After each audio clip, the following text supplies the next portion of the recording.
அன்பு கலந்த வணக்கத்தை தெரிவித்து,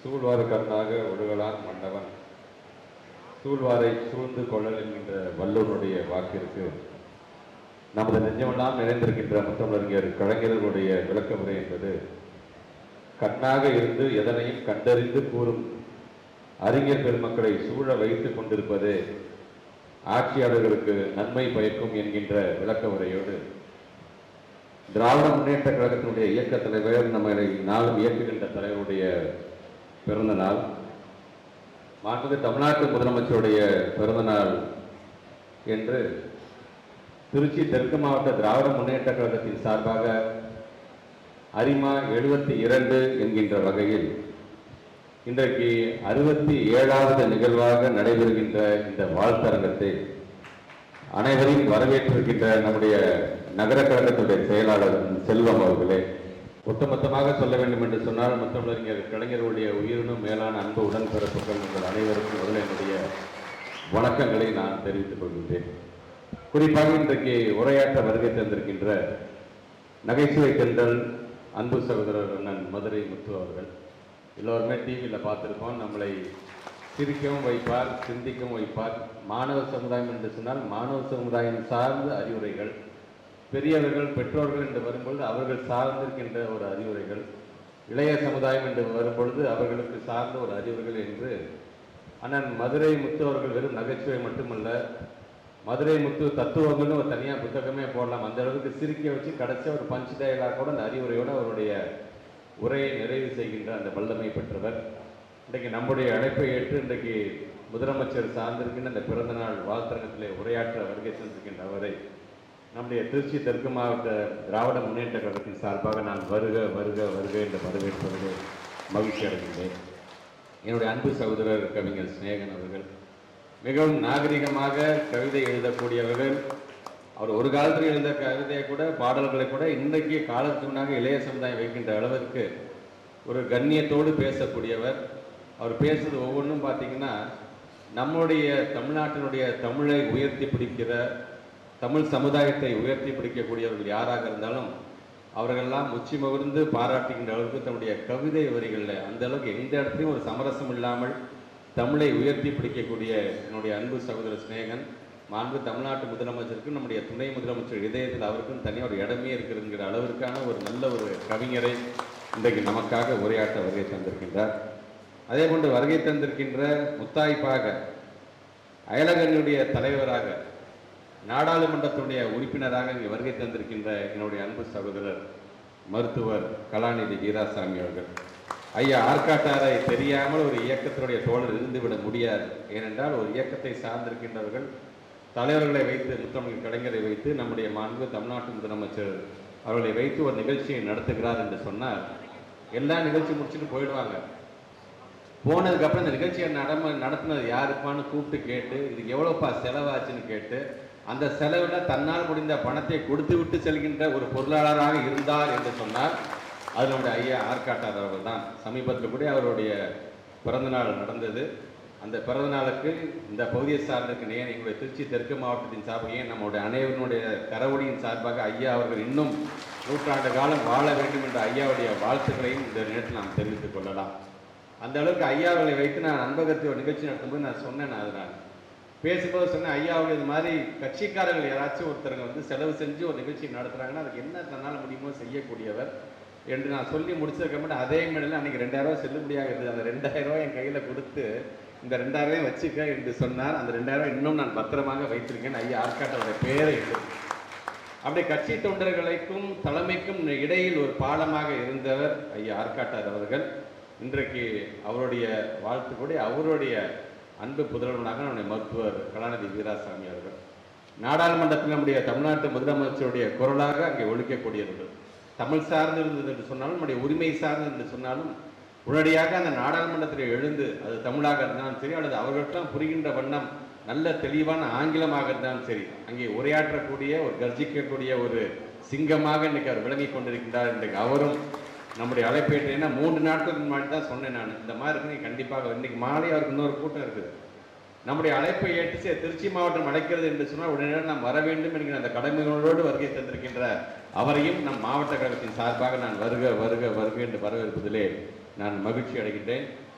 இன்றைக்கு தமிழ்நாட்டுடைய முதலமைச்சர் பல்வேறு சாதனைகள் புரிகிறான்னு சொன்னால் சமீபத்திலான ஒரு சாதனை குடிமையின் பணி யூபிஎஸ்சி என்று சொல்கிறோம்.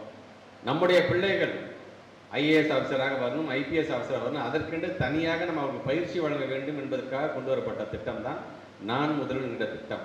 அந்த நான் முதல்வன் திட்டத்தை அவர் உருவாக்கிய பொழுது இந்த திட்டத்தில் திமுக சார்ந்தவங்க தான் வாங்கன்னு சொல்லலை, அல்லது எங்களுடைய தோழமை கட்சியை சார்ந்த பிள்ளைங்க தான் பயன்படுன்னு சொல்லலை. இது இளைய சமுதாயத்திற்கான ஒரு திட்டம்.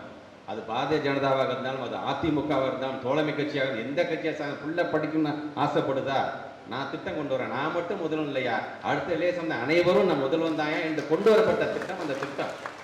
அதனால தான் நம்ம ஆட்சிக்கு வர்றதுக்கு முன்னாடி ஒரு 20 பேர் 25 பேர் நீங்கள் அதில் பாஸ் பண்ணிருந்தாங்க. இன்றைக்கு ஏறத்தாழ் 134 பேர் பயன்பெற்று அதில் 50 பேர் இன்னைக்கு தேர்ச்சி பெற்றிருக்கிறார்கள் என்று சொல்லும் பொழுது நம்முடைய துணை முதலமைச்சர் கூட இந்த சொன்ன 50 என்பது வருங்காலத்தில் 100ஆக மாற வேண்டும் என்று அவர் சொல்லியிருக்கிறார். ஆக அப்படிப்பட்ட ஒரு திட்டத்தை கொண்டு வந்த அந்த முதலமைச்சருடைய பிறந்தநாள் விழா தான். அதே போன்று நேற்று நம்முடைய மாண்பு துணை முதலமைச்சர் ஒரு சட்ட முன்வடிவை கொண்டது. என்ன சட்ட முன்வடிவு?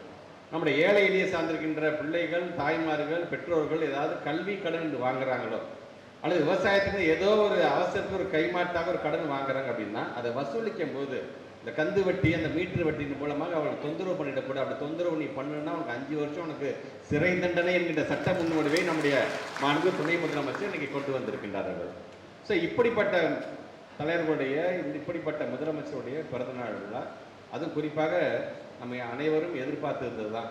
இந்த மகளிர் உரிமை தொகை ஏறத்தாழ 1,15,00,000 பேர் கொடுத்துட்டீங்க, மிச்சம் இருக்கவங்களுக்கு இன்னைக்கு இன்னும் நாங்கள் பதிவு செய்து எங்களுக்கு கிடைக்காமல் இருக்கின்றதே என்று சொல்லும் பொழுது முதலமைச்சர் எந்திரிச்சு சொன்னார், ஜூன் மாதம் அதற்கான உங்கள் தொகுதி முதலமைச்சர் இந்த முறையில் ஒரு கூட்டத்தை நாங்கள் நடத்த போகிற 4வது கட்டமாக அதில் யார் யாருக்கெல்லாம் கிடைக்க வேண்டும் என்று ஆசைப்பட அதெல்லாம் விண்ணப்பியுங்கள், அவர்களுக்கும் சேர்த்து நீ வருங்காலத்தில் வழங்கப்படும் என்ற மிகப்பெரிய அறிவிப்பை இன்னைக்கு அறிவித்திருக்கின்றார். ஆக அப்படிப்பட்ட முதலமைச்சருடைய பிறந்த நாளைத்தான் தமிழ்நாடு முழுவதும் பட்டி தொட்டியெல்லாம் நாம் கொண்டாடி கொண்டிருக்கின்றோம். நமக்கு பெருமையாக இருக்கக்கூடிய, இன்றைக்குமே திராவிட முன்னேற்ற கழகத்துடைய கோட்டையாக விளங்கக்கூடிய மணப்பாறையிலும் அதை நாம் நடத்திட வேண்டும் என்று இன்றைக்கு மாவட்ட கழகத்தின் சார்பாக பெரிய பெரிய ஆளுமைகள்லாம் இன்றைக்கு அழைத்திருக்கின்றோம். அவள் சொல்கின்ற கருத்துக்களை உள்வாங்கிக் கொள்ளுங்கள், பொறுமையாக இருந்து அந்த கருத்துக்களை உள்வாங்கிட்டு இங்கேயே மறந்துடக்கூடாது. அங்கங்கே வீட்டுக்கு போனதுக்கப்புறம் நம்ம உற்றார் உணர்வுகள் நண்பர்களை பார்க்கும் பொழுது மதுரமூர்த்தி என்ன தெரியுமாப்பா சொன்னார், ஸ்நேகன் எப்படி தெரியுமாப்பா பேசினார், அங்கே இருக்கின்ற கலாநிதி வீராசாமி எப்படிப்பட்ட நாட்டு நடப்பை சொல்லியிருக்கார்ப்பா என்கின்ற அந்த கருத்துக்களை சொல்லக்கூடிய ஒவ்வொருவரும் ஒவ்வொரு பிரச்சார வீரர்களாக மாற வேண்டும். அதுதான் இந்த வாழ்த்தரங்கத்துடைய வெற்றியாக அமையும் என்று சொல்லி உங்கள் அனைவருக்கும் மீண்டும் ஒரு முறை மாவட்ட கழகத்துடைய செயலாளர் முறைகளிலே வருகை தந்திருக்கிற உங்கள் அனைவருக்கும் என்னுடைய நன்றிகளையும் வாழ்த்துக்களையும் பாராட்டுகளையும் தெரிவித்து இந்த உரையை நிறைவு செய்கிறேன். நன்றி, வணக்கம். தொடர் நிகழ்ச்சிகளாக நடத்தி கொண்டிருக்கும் நமது மாண்புமிகு தமிழ்நாடு பள்ளி கல்வித்துறை அமைச்சர், மாவட்ட கழக செயலாளர், என்னுடைய ஆரோக்கிய நண்பர் மாண்புமிகு அன்பில் மகேஷ் பொய்யாமொழி அவர்களே, மற்றும் இந்த நிகழ்ச்சிக்கு வருகை புரிந்திருக்கும் நமது மணப்பாறை தொகுதியின் சட்டமன்ற உறுப்பினர் அப்துல் சமத் அவர்களே, மற்றும் இந்த நிகழ்ச்சியை வரவேற்புரையாற்றி நடத்தி கொண்டிருக்கும் நகர கழக செயலாளர் மூமா செல்வம் அவர்களே, மற்றும் இந்த நிகழ்ச்சிக்கு முன்னிலை வகித்துக் கொண்டிருக்கும் சபியுல்லா அவர்களே, சேகரன் அவர்களே, வண்ணை அரங்கநாதன் அவர்களே, கவிஞர் சல்மா அவர்களே, திராவிட முன்னேற்ற கழகத்திலிருந்து இவ்வளவு நிர்வாகிகள் அனைவரும் இங்கே வந்திருக்கிறீர்கள் என்றால் அதற்கு முதலில் உங்களுக்கும் நன்றி சொல்லிவிட்டு, இதில் நாங்கள் கழகத்தின் கொள்கைகளை பற்றி பேசுவது மட்டுமல்லாமல் ஒரு சிறப்பான சிரிக்கக்கூடிய விதத்தில் பேசி உங்களை மகிழ்விக்கக்கூடிய அளவுக்கும் வருகை புரிந்திருக்கும் நகைச்சுவை தென்றல் மதுரை முத்து அவர்களே,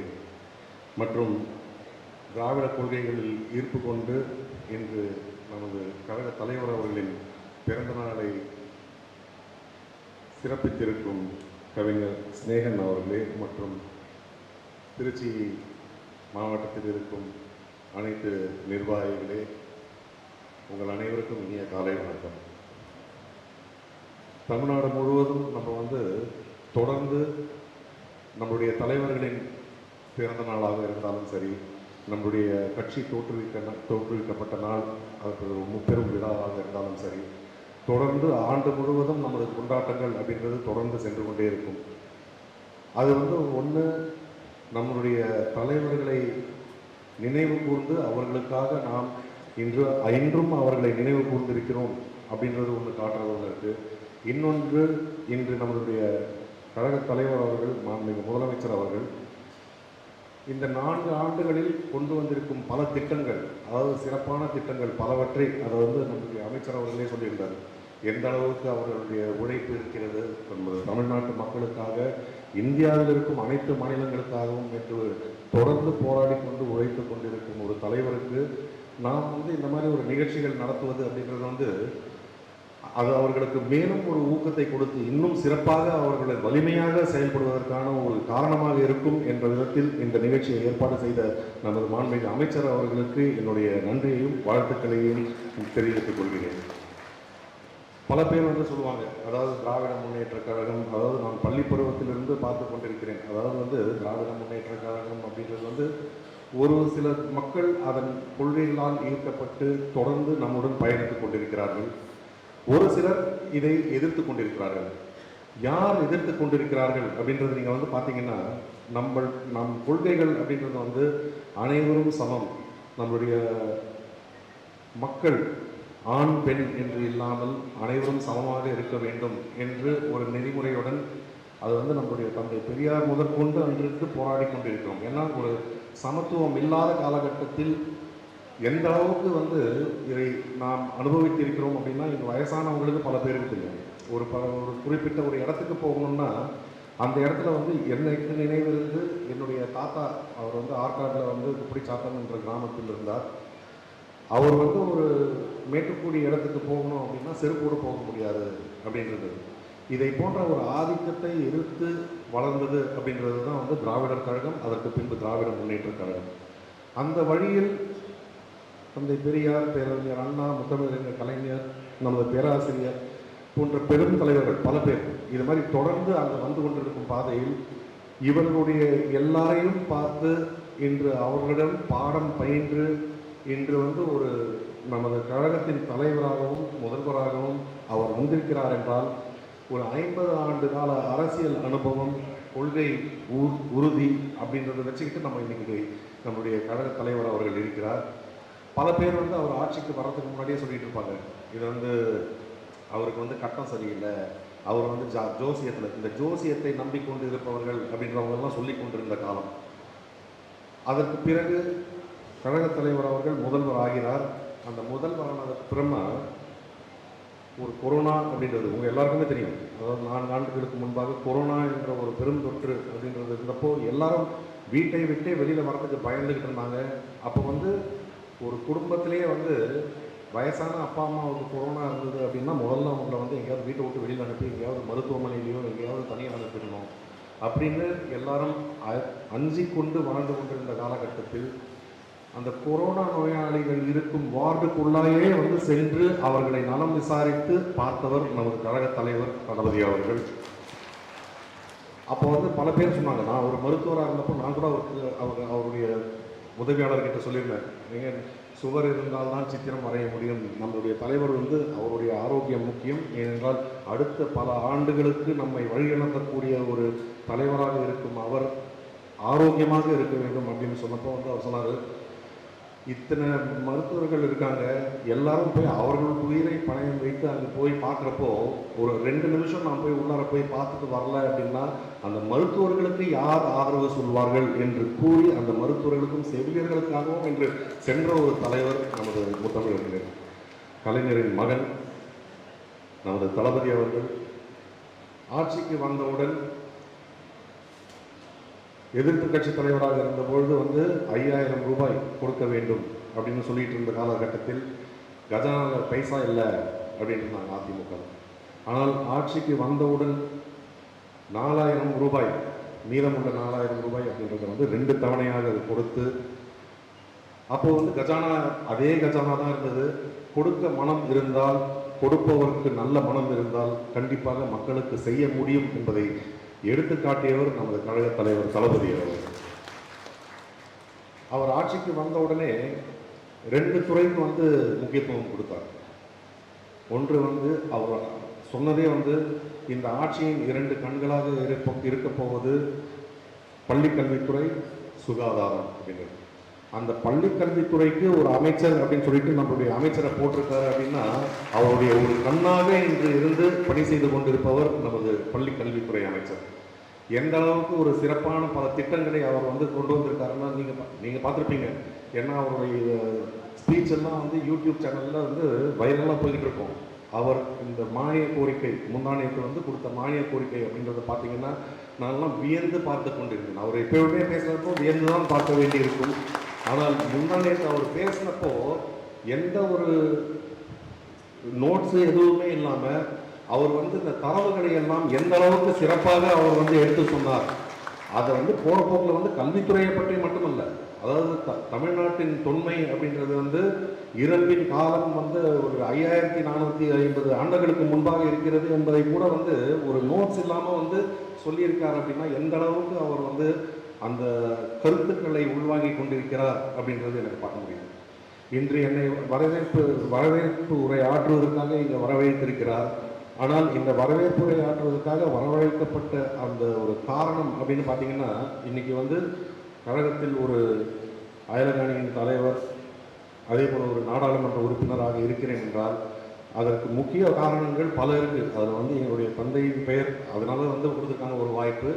அதற்கு பிறகு நான் செயல்பட்ட விதம் அப்படின்றதெல்லாம் இருக்கலாம். ஆனால் எனக்கு மிகவும் பெரிதும் என்னை இந்த இடத்திற்கு கொண்டு வருவதற்காக உதவியர்கள் அப்படின்னு பார்த்தீங்கன்னா நம்மளுடைய இளைஞரணி செயலாளர் நம்முடைய ஆன்மீக அமைச்சர் அவர்கள். எனக்கு வந்து அரசியல் ரீதியாக நான் வந்து இதற்கு முன்பாக வந்து ஒரு மருத்துவராக தான் இருந்திருக்கேன். நான் ஒரு பிளாஸ்டிக் சர்ஜனாக ப்ராக்டிஸ் பண்ணிட்டு இருந்தேன். 2019 வரை நான் வந்து ஒரு டாக்டராக ப்ராக்டிஸ் பண்ணிட்டு இருந்தேன். இன்று கூட என்னுடைய நண்பர் ஒருவர் வந்து இங்கே என்னுடன் படித்தவர் இங்கே வந்து ஒரு நலம் விசாரிச்சுட்டு போனார், பார்க்கறதுக்காக வந்துட்டு போனார் அப்படின்னு சொல்லிட்டு. ஆனால் அதை போன்று இருக்கும் பொழுது நாம் கழகத் தலைவர் அவர்கள் முதலமைச்சர் அவர்கள் எதிர்கட்சி தலைவராக இருந்த பொழுது ஒரு நடைப்பயணம் செல்கிறார். 2015 அந்த காலகட்டத்தில் 2015 நடைப்பயணம் செல்லும் பொழுது அவருடைய அந்த உழைப்பை பார்த்து வியந்தவர்களில் பலர் இருக்கிறார்கள், லட்சக்கணக்கான பேர் இருக்கிறார்கள். அதில் நானும் ஒருவர். அந்த நேரத்தில் வந்து அவரை பார்த்து அவரால் ஈர்க்கப்பட்டு நான் இந்த கட்சிக்கு வந்து அவர் கீழ் பணி செய்ய வேண்டும் என்று தொடர்ந்து பயணிக்க வேண்டும் என்று வந்து கொண்டிருக்கும் பொழுது எனக்கு ஒரு வழிகாட்டியாக அப்படின்னு இருந்தது அப்படின்னு பார்த்தீங்கன்னா, எனக்கு வந்து இது மாதிரி அரசியலில் எனக்கு ஒரு வாய்ப்பு கிடைப்பதற்காக ஒரு பலர் உதவினார்கள். அதில் குறிப்பாக எங்களுடைய மறைந்த மேற்கு மாவட்ட செயலாளர், அவர் அன்பழகன் அப்படின்னு சொல்லியிருக்காரு, அதுக்கப்புறமா நம்முடைய மாண்புமிகு அமைச்சர் அவர்கள், இவர்கள் உதவி இது போன்ற இருப்பவர்களின் உதவியினால் தான் இன்று வந்திருக்கிறோம். பள்ளிக்கல்வித்துறை அப்படின்றதுக்கு பார்த்தீங்கன்னா நம்மளுடைய மாண்புமிகு முதலமைச்சர் அவர்கள் பல திட்டங்களை கொண்டு வந்திருக்காரு. நான் எல்லா திட்டங்களை பற்றியும் உங்ககிட்ட சொல்ல விரும்பல. எல்லாமே வந்து மக்களை மேலும் உயர்த்துவதற்கான ஒரு திட்டம். குறிப்பாக அந்த பள்ளிக்கல்வித்துறை அப்படின்றதுல வந்து பார்த்தீங்கன்னா ஆட்சி மாற்றம் ஏற்பட்டு ஒரு சில மாதங்கள் அப்படின்னு இருக்கும் பொழுது ஒரு செய்தி சொல்கிறாங்க. அதாவது பள்ளிக்கூடம் போகும் பசங்களுக்கு வந்து ஒரு ஸ்கூல் பேக்ஸ் எடுத்துக்கிட்டு போகிறதுக்காக ஏற்கனவே தயாரித்து வச்சுருக்காங்க. பல லட்சக்கணக்கான ஸ்கூல் பேக்ஸ் இருக்குது. அதை விநியோகிக்கிறதுல பிரச்சனை. என்ன பிரச்சனை அப்படின்னு கேட்டால், அதில் வந்து முன்னாள் முதல்வர் எடப்பாடியின் படமும் ஜெயலலிதாவின் படமும் அதில் அச்சிடப்பட்டிருக்கிறது. அதை மாற்றி அதை வந்து நம்ம கொடுக்கணும். அதை மாற்றுறதுக்கு வந்து எவ்வளோ செலவாகும் அப்படின்னு கேட்குறாரு முதலமைச்சர். அதற்கு வந்து ஒரு சில கோடிகள் ஆகும் அப்படின்னு சொல்லும் பொழுது அந்த கோடிகளுக்கு இன்னும் கொஞ்சம் பேக்கை வாங்கி அதில் வந்து நம்முடைய முதல்வரின் கலைஞர் அவர்களின் படம்பத்தை போட்டு விநியோகங்கள் இப்போ இருக்கிறத அப்படியே கொடுங்க, இதை அவர்கள் படம் இருந்தாலும் பரவாயில்லை என்று சொல்லும் அளவிற்கு ஒரு பெருந்தன்மையுடன் இருக்கும் ஒரு தலைவராகத்தான் நமது கழக தலைவர் அவர்கள் விளங்கி கொண்டிருக்கிறார். அதே போன்று இன்னைக்கு பல பேர் வந்து சொல்லிட்டு இருப்பாங்க, அதாவது ஆட்சிக்கு அதிகாரத்துக்கு வராது அப்படிங்கிறது. அவர் வந்து ஆட்சி பொறுப்பு ஏற்கும் பொழுதே அவருடைய அந்த தலைவர் என்று அங்கீகாரம் வழங்கப்பட்ட பொழுது அவர் பேசிய பேச்சு அப்படின்றது எனக்கு இன்னும் பசுமையாக ஞாபகம் இருக்குது. இது வந்து தலைவர் அப்படின்றது வந்து ஒரு பதவி இல்லை, இது ஒரு பொறுப்பு, ஒரு முள் வீடம் போட்டிருக்கும் பொறுப்பு. இதை பொறுப்புடன் நடத்துவதற்காக உங்களுடன் சேர்ந்து நான் பயணிப்பேன் அப்படின்றது தான் அவர் ஏற்றுக்கொண்ட அந்த சூழலை. அந்த விதத்தில் அவர் வந்து தொடர்ந்து இன்று பல திட்டங்களை நமது தமிழ்நாட்டு மக்களுக்காக இன்று வந்து ஒரு காலகட்டத்தில் அரசியலுக்கு வர்றாங்க அப்படின்னாலே வந்து இன்று எதிர்கட்சியில் இருப்பவர்கள், இன்று முன்னாள் முதலமைச்சராக இருந்தாலும் சரி, அது துணை முதலமைச்சராக இருந்தாலும் சரி, அவங்கெல்லாம் வந்து பார்த்திங்கன்னா ஒரு அரசியலில் தாங்கள் வர வேண்டும், அந்த அதிமுகவில் இருக்கவர்கள் வளர வேண்டும் என்பதற்காக அவர்கள் ஒரு அரசாங்கத்தை நடத்தி கொண்டிருந்தார்கள். ஆனால் நமது முத்தமிழறிஞர் கலைஞரின் மகன் என்று பெருமையுடன் சொல்லிக் கொண்டிருக்கும் நமது தலைவர் தளபதி அவர்கள் என்றென்றும் மக்களை பற்றியே சிந்தித்துக் கொண்டு மக்களுக்காக என்று கொண்டு வந்த திட்டங்கள் அப்படின்னு பார்த்தீங்கன்னா, அந்த உரிமை தொகை இப்போ கூட வந்து நம்மளுடைய அமைச்சர் சொன்னார். அதாவது உரிமை தொகை அப்படின்றது வந்து மாதம் 1000 ரூபாய் பெண்களுக்கு, அதில் 1,16,50,000 பேருக்கு கொடுக்கப்பட்டிருக்கிறது. அதில் தகுதியானவர்கள் விட்டு போயிருந்தால் ஜூன் மாதத்திற்குள் அவர்களும் விண்ணப்பிக்கலாம், அவர்களுக்கும் அது வழங்கப்படும். இது வந்து பல பேர் எதிர்கட்சியில் இருக்கவங்க சொல்லுவாங்க, இது மாதிரி இந்த 1000 ரூபாய் வந்து நீங்கள் எல்லாருக்கும் இல்லை கொடுக்குறேன்னு சொன்னீங்க அப்படின்னு சொல்லி. எல்லாருக்கும் கொடுக்குறதுனா இப்போ இந்த மேடையில் இருக்கும் இருவர்கள்லாம் வந்து 1000 ரூபாய் கொடுக்கணும் அப்படின்னு சொன்னால் அதை விட வந்து ஒரு கேலி கூத்து எதுவுமே இருக்க முடியாது. இப்போ எனக்கு 1000 ரூபாய் கொடுக்கணும், இல்லை அமைச்சருக்கு 1000 ரூபாய் கொடுக்கணும் அப்படின்றது, இதை போன்று யார் யாரெல்லாம் பொருளாதாரத்தில் பின்தங்கி இருக்கிறார்களோ அவர்களுக்கெல்லாம் உதவ வேண்டும் அப்படின்றது தான் வந்து நம்மளுடைய கழக தலைவர்களுடைய எண்ணம். அதை கண்டிப்பாக அவர் சீர் செய்து வருவார் என்ற நம்பிக்கை இருக்கிறது. இந்த தமிழ்நாடு வந்து பார்த்தீங்கன்னு வச்சுக்கோங்கன்னா 1947 காலகட்டத்தில் தமிழ்நாடு வந்து ஒரு ஏழ்மை மாநிலங்கள் அப்படின்றதுல பார்த்தீங்கன்னா கடைசி 3ல் இருந்தது. அதாவது வந்து பீகார் அந்த ரேஞ்சில் இருந்தது. தொடர்ந்து நமது தமிழ்நாட்டில் ஆண்டு கொண்டிருந்த கழக தலைவர்கள் அனைவருமே வந்து எந்த அளவுக்கு இன்னைக்கு கொண்டு வந்திருக்காங்கன்னா, இன்னைக்கு தமிழ்நாடு இந்தியாவிலேயே 2வது பொருளாதாரத்தில் வல்லமை மிக்க மாநிலமாக மாறி இருக்கிறது என்றால் அது திராவிட கட்சிகளில் மட்டும்தான் அதாவது சாத்தியம் செய்ய முடியும். இன்று அந்த விதத்தில் வந்து பொருளாதார வளர்ச்சி அப்படின்னு பார்த்தீங்கன்னா, அதாவது ஒவ்வொரு வருடமும் எந்த அளவுக்கு பொருளாதாரம் வளர்ந்துருக்கு அப்படின்றதுக்கு ஒரு குறியீடாக ஜிடிபி அப்படின்னு சொல்லுவாங்க, இந்த கிராஸ் டொமஸ்டிக் ப்ராடக்ட் அப்படின்றது. அது எத்தனை லட்சம் கோடிகள் நமது மாநிலம் பெற்றிருக்கிறது அப்படின்றது ஒரு அளவீடு செய்து பார்ப்பாங்க. நம்மளுடைய கழக தலைவர் ஆட்சிக்கு வந்த பிறகு தொடர்ந்து வந்து பார்த்தீங்கன்னா 2 ஆண்டுகளாக 8.2%, 9.69% என்று சொல்லி பெருமளவில் இந்தியாவிலேயே நம்பர் 1 மாநிலமாக இருக்கிறது என்றால் அது தமிழ்நாடு இருக்கிறது. அதற்கு முக்கிய காரணம் நமது கழக தலைவர் தளபதி அவர்கள். அவர் வந்து ஒரு அரசியலுக்கு வந்து ஒரு முதலமைச்சராக இருக்கணும்னா பல பேர் நினச்சிருப்பாங்க அவர் ஒரு முதலமைச்சர் அப்படின்ற ஒரு பதவிக்காக வந்து இருக்கிறார் அப்படின்றது. ஆனால் எனக்கு வந்து எப்படின்னா, இன்று அவர் முதலமைச்சராக இருக்கும் நாற்காலியில் பேரறிஞர் அண்ணா அவர்கள் உட்கார்ந்திருக்கிறார், காமராஜர் அவர்கள் உட்கார்ந்திருக்கிறார், அதே போன்று நமது முத்தமிழறிஞர் கலைஞர் அவர்கள் உட்கார்ந்திருக்கிறார்கள், எம்ஜிஆர் உட்கார்ந்திருக்கிறார் கூட வச்சுக்கோங்க, ஜெயலலிதா உட்கார்ந்திருக்காங்க கூட வச்சுக்கோங்க. ஆனால் அந்த நாற்காலியில் எடப்பாடி, ஓபிஎஸ் போன்ற மக்கள் எல்லாம் உட்கார்ந்த பிறகு அந்த நாற்காலியில் போய் உட்கார்வது ஒரு பெருமைக்குரிய விஷயமே இல்லை. இன்று அவர் உழைத்து கொண்டிருப்பது அப்படின்றது வந்து பார்த்தீங்கன்னா, எனக்கு தெரிந்து நான் அவர் குளத்தூர் தொகுதியில் நான் வந்து என்னுடைய வடசென்னை நாடாளுமன்ற தொகுதி அப்படின்றது வந்து 6 சட்டமன்ற தொகுதி இருக்குது. அதில் குளத்தூரும் ஒன்று. மாதத்திற்கு குறைந்தது 3-4 முறையாவது வந்து கண்டிப்பாக தொகுதிக்கு வந்து மக்களை பார்த்து விட்டு தான் செல்வார். அண்ட் வரும்பொழுது அவர் அவ்வளவு மகிழ்ச்சியுடன் இருப்பார். அண்ட் அவருடைய வேகத்துக்கு என்னால் ஈடு கொடுக்க முடியாது அப்படின்ற அளவுக்கு இருக்கும். அண்ட் அவருடன் நான் பயணித்த நேரத்தில் நான் பார்த்தது என்னென்னா, அவருக்கு ஒரு முதலமைச்சராக நான் வந்து இருந்துட்டேன் அப்படின்றது வந்து அவருக்கு அது அது அது மகிழ்ச்சி அல்ல. அவருக்கு வந்து எப்படி நம்ம வந்து இன்னைக்கு நம்முடைய தலைவர்களை கொண்டாடி கொண்டிருக்கிறோமோ, முத்தமிழறிஞர் கலைஞர், பேரறிஞர் அண்ணா, தந்தை பெரியார், இந்த வரிசையில் அவர் பேரும் நிலைத்து நிற்க வேண்டும் என்பதற்காக அவர் உழைத்து கொண்டிருக்கிறார்.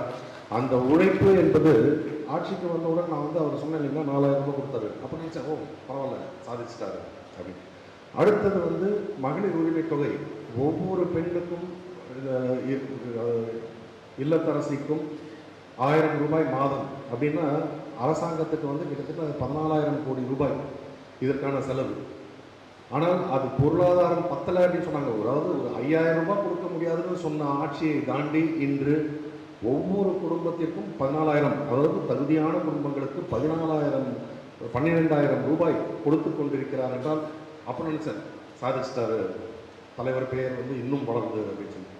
அதற்கப்புறமா வந்து அந்த மகளிர் உரிமை பயணம், அது ஒவ்வொரு சொந்த செய்கிறப்பவும் அவர் அங்கே வந்து நெருங்கி கொண்டிருக்கிறார் அப்படின்னு பார்த்துட்டு இருந்தேன். ஆனால் எனக்கு தெரிந்து அவர் கொண்டு வந்த திட்டங்கள் பல. இப்போ நான் முதல்வன் திட்டம் அப்படின்னு சொன்னாங்க. அதாவது நான் முதல்வன் திட்டத்தின் முக்கியத்துவம் அப்படின்றது வந்து நிறைய பேருக்கு வந்து அது புரியறதில்லை. நான் முதல்வன் திட்டம்னு நம்ம தலைவர் இங்கே கொண்டு வர நேரத்தில் தான் வந்து ஒன்றிய அரசாங்கத்தில் வந்து விஸ்வகர்மா திட்டம் அப்படின்ட்டு ஒன்று கொண்டு வந்திருக்காங்க. அந்த விஸ்வகர்மா திட்டம் அப்படின்றது என்ன அப்படின்னா, நீங்கள் வந்து ஒரு செருப்பு தைக்கிறவனாக இருந்தால், பையனாக இருந்தால், உங்களுக்கு வந்து நாங்கள் வந்து ஒரு கடன் உதவி செய்வோம், ஒரு லோன் கொடுப்போம். அந்த தொழிலை நீங்கள் செய்யலாம். ஆனால் உங்களுடைய பெற்றோர்கள் என்ன தொழிலை செய்தார்களோ அவர்களுக்கு தான் இது கொடுக்கப்படும் அப்படின்னு கொண்டு வந்தாங்க.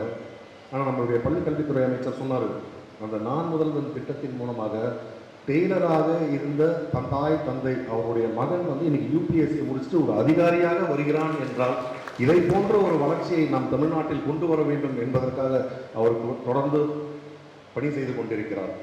அதே போல் வந்து ஒன்றிய அரசாங்கத்தில் வந்து பெண்களுக்கு 21 வயசு தான் கல்யாணம் பண்ணணும். இதுக்கு முன்னாடி வந்து 18 வயசில் வந்து பெண்கள் திருமணம் செய்து கொள்ளலாம், ஆண்கள் 21 வயசு அப்படின்னு இருந்தது. ஆனால் பெண்களும் 21 வயசு முடிஞ்சால் தான் வந்து கல்யாணம் பண்ணணும் அப்படின்றது. கிராமப்புறங்களில் இருக்கும் பெண்கள் அவருடைய பெற்றோர்கள் மனநிலை அது உங்களுக்கெல்லாம் புரியும்னு நினைக்கிறாங்க. ஆனால் மோடி அவர்களுக்கு புரியவில்லை. பல பேர் வந்து 18 வயசு ஆகிறதுக்கு முன்னாடியே திருமணம் பண்ணி வச்சிடலாமா அப்படின்னு பார்ப்பாங்க. ஏன்னா ஒரு பெண் என்றால் ஒரு சுமையாக நினைத்து கொண்டிருந்த காலகட்டத்தில் இவர்களை எப்படியாவது நம்ம வந்து கல்யாணம் பண்ணி வச்சிடணும், அதுதான் வந்து ஒரு பெற்றோர்களாக என்னுடைய கடமை என்று அவர்கள் நினைத்து கொண்டிருந்த காலத்தில் இந்த 17 வயசுல நீங்கள் வந்து +1 +2 முடிச்சதுக்கப்புறமா நீங்கள் கல்லூரிக்கு சென்றால் உங்களுக்கு 1000 ரூபாய் கொடுப்பேன் என்று அந்த பெண்களுக்கு சொன்ன அந்த ஒரு வார்த்தையினால் இன்று அந்த பெண்கள் பலர் இன்னைக்கு வந்து 21 வயசு வரைக்கும் நீங்கள் சட்டம் போட்டு அவர்கள் மாற்றியிருக்கிறார்கள். ஆனால் நமது தமிழக முதலமைச்சர் அவர்கள் ஒரு திட்டத்தை போட்டு பெண்களின் கல்யாண வயசு அப்படின்றத வந்து 21 வயசு அப்படின்றத மாற்றியிருக்காங்க. ஏற்கனவே வந்து பள்ளி பருவத்தை முடித்து கல்லூரியில் படிக்கும் மாணவர்களின் எண்ணிக்கை அப்படின்னு வந்து பார்த்திங்கன்னா அகில இந்திய அளவில் வந்து ஒரு 25% அப்படின்றது தான் இருக்குது. பீகார், யூபி போன்ற மாநிலங்கள்லாம் வந்து 15-18% அப்படின்னு இருக்கு. இந்தியாவின் அதாவது நிர்ணயம், அதாவது 2030ஆம் ஆண்டிற்குள் நாம் 50% பேர், அதாவது பள்ளியில் படிச்சுட்டு கல்லூரிக்கு போகிற மாணவர்களின் எண்ணிக்கை வந்து 50% வரணும் அப்படின்னு சொல்லியிருக்காங்க. ஆனால் இன்று தமிழ்நாடு ஏற்கனவே இப்பொழுதே அந்த 50% எட்டியிருக்கிறது என்றால் நம்மளுடைய தலைவர்கள் அவர்கள் கொண்டு வந்திருக்கும் இந்த திட்டங்கள் தான் அதற்கு காரணம். நீங்கள் வந்து ஒரு காலத்தில் வந்து பார்த்தீங்கன்னா கலைஞர் அவர்கள் வந்து 8வது வரை படித்திருந்தால் பெண்களுக்கு அவர்களுக்கு திருமண உதவித்தொகை அப்படின்றது ஒரு அறிவிச்சிருப்பார். அப்போ வந்து பல பேர் கட்சியில் இருக்கிறவங்களே கேட்டாங்க, அது இல்லைங்க, அது பெண்களுக்கு திருமண உதவி தொகைன்னு சொல்லிட வேண்டியதாங்க, 8வது வரைக்கும் படிச்சிருந்தா அப்படின்றது எதுக்காக நீங்கள் அதை வந்து சொல்கிறீங்க அப்படின்னா, இதை சொன்னால் அந்த பெற்றோர்கள் அட்லீஸ்ட் அந்த பொண்ணுங்களை வந்து 8வது வரைக்குமாவது படிக்க வைப்பாங்களே அப்படின்றதுக்காக அப்படின்றது தான் அந்த திட்டத்தை கொண்டு வந்தார். அதன் தொடர்ச்சியாக இன்று திராவிட மாடல் அரசு சென்று கொண்டிருப்பது எப்படின்னு பார்த்தீங்கன்னா, அந்த 8வதை தாண்டி இன்னைக்கு காலேஜில் போய் எல்லா பெண்களும் படிக்க வேண்டும் என்று அந்த ஒரு அருமையான திட்டத்தை கொண்டு வந்தார். அந்த திட்டத்தை வந்து முதல்வர் அவர்கள் துவக்கி வைத்த பொழுது ஒரு இஸ்லாமிய பெண் அவங்க வந்து மேடையில் வந்து பேசினாங்க. அதாவது நினைத்தால் கூட கண் கலங்கும் அப்படின்றாங்க. அவங்க வந்து பேசுகிறப்போ, நான் கட்டிய கணவன் கூட என்னை கைவிட்டு சென்று விடலாம், நான் கற்ற கல்வி என்னை வாழ்நாளும் என்னை காப்பாற்றும் அப்படின்னு சொல்லி என்னுடைய தந்தையாக இருக்கும் என்னுடைய தலைவர் அவர்களுக்கு என்னுடைய வாழ்த்துக்கள் அப்படின்னு சொல்லியிருந்தாங்க. இதை போன்று தொடர்ந்து பள்ளிக்கல்வித்துறையாக இருந்தாலும் சரி, அது எந்த துறையாக இருந்தாலும் சரி, அது சிறப்பாக செயல்பட வேண்டும் என்று தொடர்ந்து செயல்பட்டு கொண்டிருக்கும் நமது கழக தலைவர்கள், நம்முடைய தமிழ் நாட்டில் இருக்கும் அந்த கொள்கைகள் அப்படின்றது வந்து பார்த்திங்கன்னா 2008 வந்து முதல் இளைஞரணி மாநாடு அப்படின்றது ஒன்று நடக்குது. அப்போ வந்து நம்ம முத்தமிழர் கலைஞர் அவர்கள் பேசும்போது சொல்கிறார், அப்போ தளபதி அவர்கள் இளைஞரணி செயலராக இருக்கிறார்கள். அந்த நிகழ்ச்சியை பிரம்மாண்டமான ஏற்பாடு செய்து திருச்சியில் தான் நடந்ததுன்னு நினைக்கிறேன். அந்த முதல் மாநாடு, மாநில மாநாடு திருநெல்வேலி. அந்த மாநாட்டில் வந்து அவர் பேசும்பொழுது சொல்கிறாரு, அதாவது ஒரு மகன் தந்தைக்கு ஆற்றும் கடமை அப்படின்னு சொல்லிட்டு அந்த திருவள்ளுவரின் வாக்கியத்தை சொல்லி, இவன் தந்தை எங்கோற்றான் சொல் எனும் கொல் எனும் சொல் அப்படின்னு சொல்லிட்டு தளபதி அவர்களிருந்து வருங்காலத்தில் எப்படி வர வேண்டும் என்று அவருடைய ஆவலை அவர் தெரிவித்திருந்தார். இன்று முத்தமிழர் கலைஞர் அவர்கள் இருந்திருந்தால் தளபதி அவர்களின் வளர்ச்சியையும் இந்தியாவே அவரை பார்த்து வியந்து பாராட்டி கொண்டிருக்கும் இதையும் பார்க்கும் பொழுது அவர் கண்டிப்பாக பல போட்டோ பார்த்துருப்போம், உச்சி முகர்வதை போல இன்று கண்டிப்பாக கட்டி அணைத்து ஆரத்தழுவி முத்தம் கொடுப்பார் அப்படிங்கிறது. ஏன் அப்படின்னு சொன்னோம்னா, நமக்கு வந்து ஒரு ஒன்றிய அரசாங்கத்தின் மூலமாக நமக்கு பல அழுத்தங்கள் இருக்கிறது.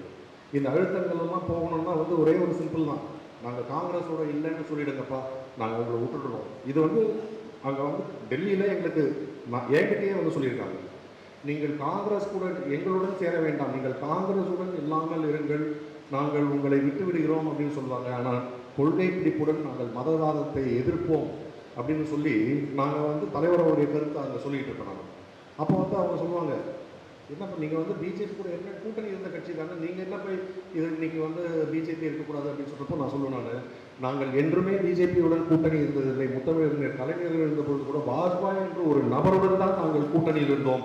அவர் பிஜேபியின் கொள்கைகளை என்றுமே அவர் பறைசாற்றியதில்லை. காமன் மினிமம் ப்ரோக்ராம் என்று அனைத்து மக்களுக்குமான பாதுகாவலர் நிற்பார் அவர் என்ற ஒரு நம்பிக்கையில் தான் இருந்தோம். ஆனால் இன்று இருக்கும் ஆட்சியாளர்கள் அந்த உத்தரவாதத்தை கொடுக்க முடியாது. அது மாதிரி தான் வந்து இன்னைக்கு ஆட்சிக்கு வந்ததுக்கப்புறமா ஒரு கவர்னரை வச்சு தொடர்ந்து இங்கே வந்து நமக்கு வந்து தொல்லைகள் கொடுத்து கொண்டிருக்கிறார். அந்த பிரதமர் அவர்கள் கொடுத்து கொண்டிருக்கும் தொல்லைகளுக்கெல்லாம் சட்ட ரீதியாகவும் அரசியல் ரீதியாகவும் தொடர்ந்து பதிலளித்துக் கொண்டிருக்கும் நம் தலைவர் அவர்கள், கவர்னர் வந்து ஒரு சட்டசபையில் வந்து தமிழ்தாய் வாழ்த்து அப்படின்றத பாடாமல் வந்து வெளியில் போகிறாரு. தமிழ்நாடுன்னு சொல்லக்கூடாது அப்படின்னு சொல்லிட்டு போகிறாரு. அப்போது வந்து அவர் இளைஞரணி நிகழ்ச்சி ஒன்று நடக்குது. அந்த இளைஞரணி நிகழ்ச்சி அறிவாலயத்தில் நடக்கும்பொழுது அவர் வந்து பேசினார். அது நான் அதாவது இதுவரை ஒரு 100 முறை பார்த்துருப்பேன். அந்த 100 முறை பார்க்கும்பொழுது ஒவ்வொரு முறையும் என் கண்களில் கண்ணீர் வரும். அதாவது கண்ணீர் வரும் அளவிற்கு அவருடைய பேச்சு எப்படி இருக்குன்னா, அவருடைய வாழ்க்கை வரலாறு எப்படி வளர்ந்து வந்தேன். அதாவது ஒரு பார்பர் ஷாப்பில் வந்து நாங்கள் வந்து இளைஞர் திமுக அப்படின்றத ஆரம்பித்து அதற்கு பிறகு அந்த நிகழ்ச்சிகள்லாம் வந்து பலரை கூப்பிட்டுருக்கோம். அப்போ பேரறிஞர் அண்ணா அவர்கள் தமிழ்நாடு என்று ஒரு பெயரை கொண்டு வந்திருக்கிறார். அந்த தமிழ்நாடு என்ற பெயர் அவர் சொல்லும் பொழுது உடல் நலம் சரியில்லாமல் அமெரிக்கா சென்று மீண்டும் வந்து ஒரு பேச்சு பேசுகிறப்போ அவர் உட்காந்துட்டு பேசிட்டு இருக்கப்போ தலைவர் அவர்கள் வந்து கீழே உட்காந்துக்கிட்டு அதை டேப் எடுத்துக்கிட்டு இருக்கேன். நான் அந்த டேப் எடுத்துக்கிட்டு இருக்கிறப்போ வந்து அவருடைய எச்சில்லாம் என் நெத்தியில் படுது. அந்த எச்சிப்பட்டு வளர்ந்த நெத்தி தான் இது அப்படின்னு சொல்லி அவர் உணர்ச்சி மிக பேசிட்டு அதுக்கப்புறம் சொல்லுவார், அப்படி கஷ்டப்பட்டு தமிழ்நாடுன்னு பேர் வாங்கியிருக்கோம், அந்த தமிழ்நாடுன்னு சொல்லக்கூடாதுன்னு சொல்கிறானே ஒருத்தன், நான் கேட்குறேன் நான் அப்படின்பார் அவர். அதை அந்த ஸ்பீச் வந்து நீங்கள் போய் யூடியூப்பில் போய் பாருங்கள். உண்மையிலேயே அது ஒரு நிகழ்ச்சி.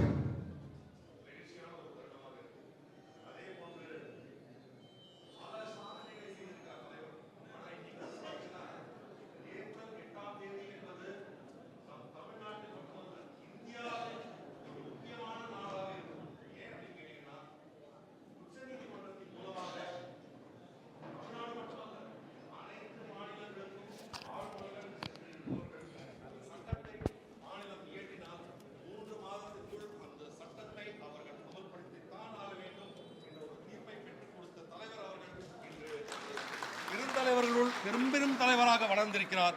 அவரை வணங்கி இதை போன்ற நிகழ்ச்சிகள் மூலமாக நம் அவருக்கு அளிக்கும் உற்சாகத்தையும் அந்த வேகத்தை இன்னும் வளர்த்து இன்னும் சிறப்பாக செயல்பட்டு தமிழ்நாட்டு மக்களுக்காக மேலும் உழைக்க வேண்டும்.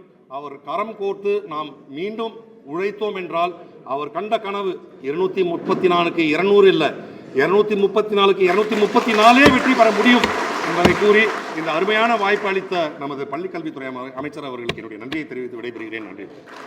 என்னுடைய மாண்புமிகு முதலமைச்சரினுடைய ஆற்றல் வாய்ந்த பள்ளிக்கல்வித்துறையினுடைய அமைச்சர் அவர்களே, இந்த நிகழ்வில் பங்கெடுத்து இது நடைபெற்று கொண்டிருக்கிறது. தமிழ்நாடு முதலமைச்சர் அவர்கள் இன்றைக்கு அப்படி உட்கார்ந்துருக்காரு சொன்னால் நான் எதிரில் உட்கார்ந்துருக்கிற ஆள் சட்டமன்றத்தில். அதனால் ஒவ்வொரு நடவடிக்கையும் கூர்ந்து கவனிக்கக்கூடிய நிலையில் இந்த மானிய கோரிக்கையில் அவங்க பேசுறது. மொத்த சபையும் அங்கே தான். சபையினுடைய உறுப்பினர்கள் நாங்கள் மட்டும் இல்லை, சபை காவலர் முதற்கொண்டு அனைவருமே நம்முடைய அமைச்சரினுடைய அந்த உரையை கேட்கக்கூடிய அளவிற்கு. அதே மாதிரி பேசிக்கிட்டே இருக்கும்போது என்ன செஞ்சாருன்னு சொன்னால், பாக்கெட்லேருந்து ஒரு துண்டு சீட்டை எடுத்து கொடுக்க பக்கத்தில் இருந்த அமைச்சர் அவர்கிட்ட கொடுக்கும்போது அந்த அமைச்சர் வழியாகவே அது பயணப்பட்டு முதலமைச்சர் அந்த சபையை மொத்தமும் அமைதியாக பின்னு விழுந்த சவுண்டு கேட்குன்னு சொல்லுவாங்கல்ல, அது மாதிரி மொத்த சபையும் அப்படியே நிலை குத்தி நின்றுது. அது ஒரு சாதாரண பாராட்டு அல்ல, அது மொத்த சபையை நாங்கள் நிறுந்து பார்த்த வகையில் அது எந்த அளவுக்கு அது ஆழமான வாழ்த்துறை என்பதை ஏதோ பிடித்தது என்பதற்காக நம்முடைய முதலமைச்சரோடும் துணை முதலமைச்சரோடும் அவ்வளவு நெருக்கமா இருக்கிறார் என்பதற்காக மட்டும் கொடுத்த வாழ்த்து இல்ல. அந்த அளவுக்கு ஒரு அருமையான ஒரு மானிய கோரிக்கை உரையை ஆற்றி இருக்கிறார். அவருடைய சொன்னாங்க பாருங்க, நம்முடைய நாடாளுமன்ற உறுப்பினர் விஸ்வகர்மா திட்டத்தை கொண்டு வந்து நம்ம பிள்ளைகளுடைய கல்வியை அழிச்சு அந்த குலத்தொழில கொண்டு போய் போடுறதுக்கு ஒரு சதி திட்டத்தை, அதுக்கு ஒரு திட்டம் கொண்டு வரான் விஸ்வகர்மா திட்டம்னு. அதை நாங்க ஏற்க மாட்டோம்டா. 18 வரை அந்த 200 வெல்லும், மீண்டும் அவருடைய முதலமைச்சர் ஆட்சி தொடரும் என்பதை சொல்லி நல்ல வாய்ப்புக்கு நன்றி கூறி நிறைவு செய்கிறேன். நன்றி. இந்தியாவே இருந்து பார்க்கிற அரசு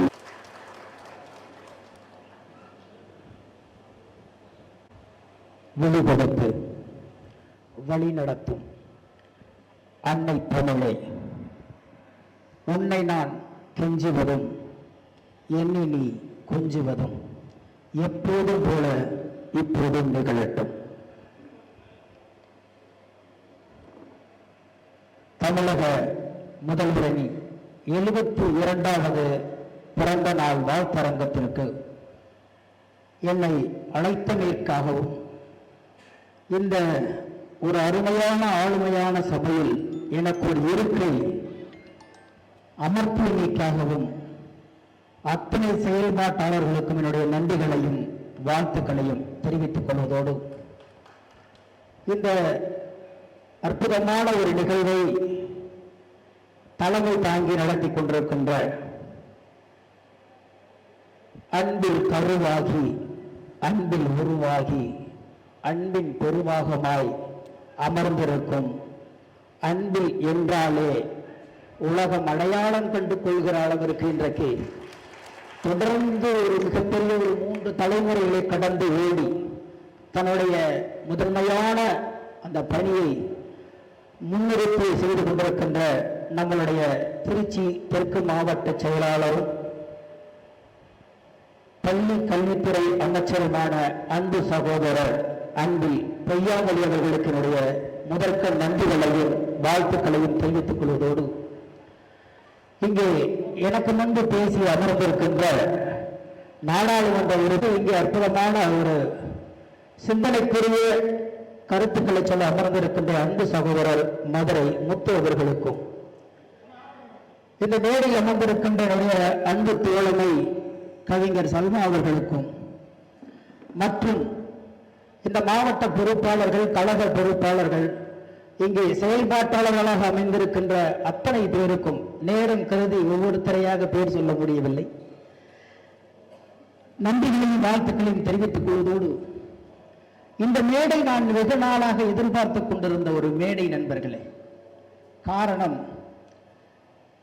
அன்பு சகோதரர் அன்பி பொய்யாமொழி அவர்கள் பதவியேற்ற போது யோசித்தேன், இதனால் இவன் முடிக்கும் என்று அதனை அவன் கண் விடல் என்ற வள்ளுவரின் வாக்குக்கு இருந்த முதல் முறையாக சரியான ஆளிடம் சரியான ஒரு துறை போய் சேர்ந்திருக்கிறது.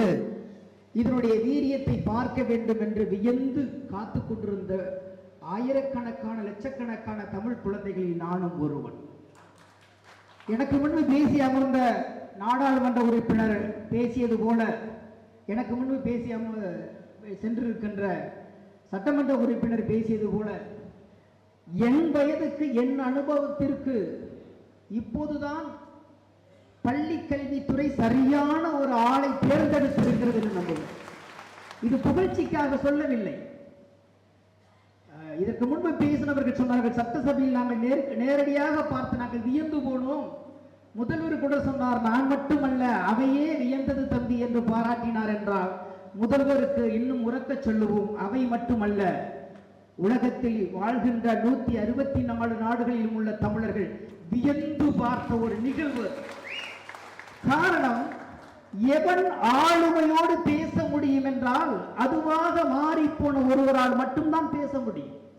ஏனோ தானோ என்று ஒரு பொறுப்பை ஏற்றுக்கொண்டோம். இருக்கிற 5 வருட காலத்தில் முடிந்தவரை காட்டுகிற கோப்புகளில் எல்லாம் கையெழுத்திட்டோம். அதே அப்படியே கடத்திவிட்டு முடிந்த வரைக்கும் சம்பாதிப்போம் என்று நகர்ந்து போடுகிற வரிசையில் கண்டிப்பாக அன்பு சகோதரர் அன்பில் பொய்யாமொழியோடைய மகேஷ் பொய்யாமொழியோடைய பெயர் இருக்கவே இருக்காது. ஏனால் அவ்வளவு ஆளுமையானது. வியந்து பார்க்கிறோம். அந்த துறைக்கே மிகப்பெரிய ஒரு புத்துணர்ச்சி இதை கொடுத்திருக்கிறார். இது எப்படியே நான் எங்க தெரியுங்களா வியந்து பார்க்கிறேன். முதலமைச்சர் பொறுப்பு இருக்கிறார் நம்மளுடைய முதலமைச்சர். ஆளுநர் மாளிகையில் நேரடியாக ஒரு கேமரா துணை முதலமைச்சருடைய முகத்துக்கு அப்படியே நகர்த்தப்படுகிறது. தன் தந்தை முதலமைச்சராக ஆகும்போது இருக்கிற எவ்வளவு சந்தோஷம் இருக்கிறதோ அதே போல நண்பனின் பெயரை சொல்லும் பொழுதும் அவ்வளவு சந்தோஷம் இருந்தது. ஏனென்றால் நிகராக ஓடிக்கொண்டே இருக்கின்ற 2 பருதிகள் ஓடுவதற்கு தயாராக இருக்கிறது. எனக்கு ஒரு துணை பகுதி கிடைத்து விட்டது என்று தயாராக அந்த மகிழ்ச்சி இருக்கிறையா, துணை முதல்வருடைய அந்த முகத்தில் இருந்த மகிழ்ச்சி இருக்கலையா, பார்ப்பதற்கு அவ்வளவு அழகாக இருந்தது. காரணம், விளையாட்டுத்துறையை அவரிடம் கொடுத்தப்போ கூட திடீரென்று ஒரு துறையை கொடுக்கிறார்கள் என்றார்கள். ஆனால் விளையாட்டுத்துறையிலும் இவ்வளவு சாதிக்க முடியும் என்பதை காட்டியவர்களும் இவர்கள் தான்.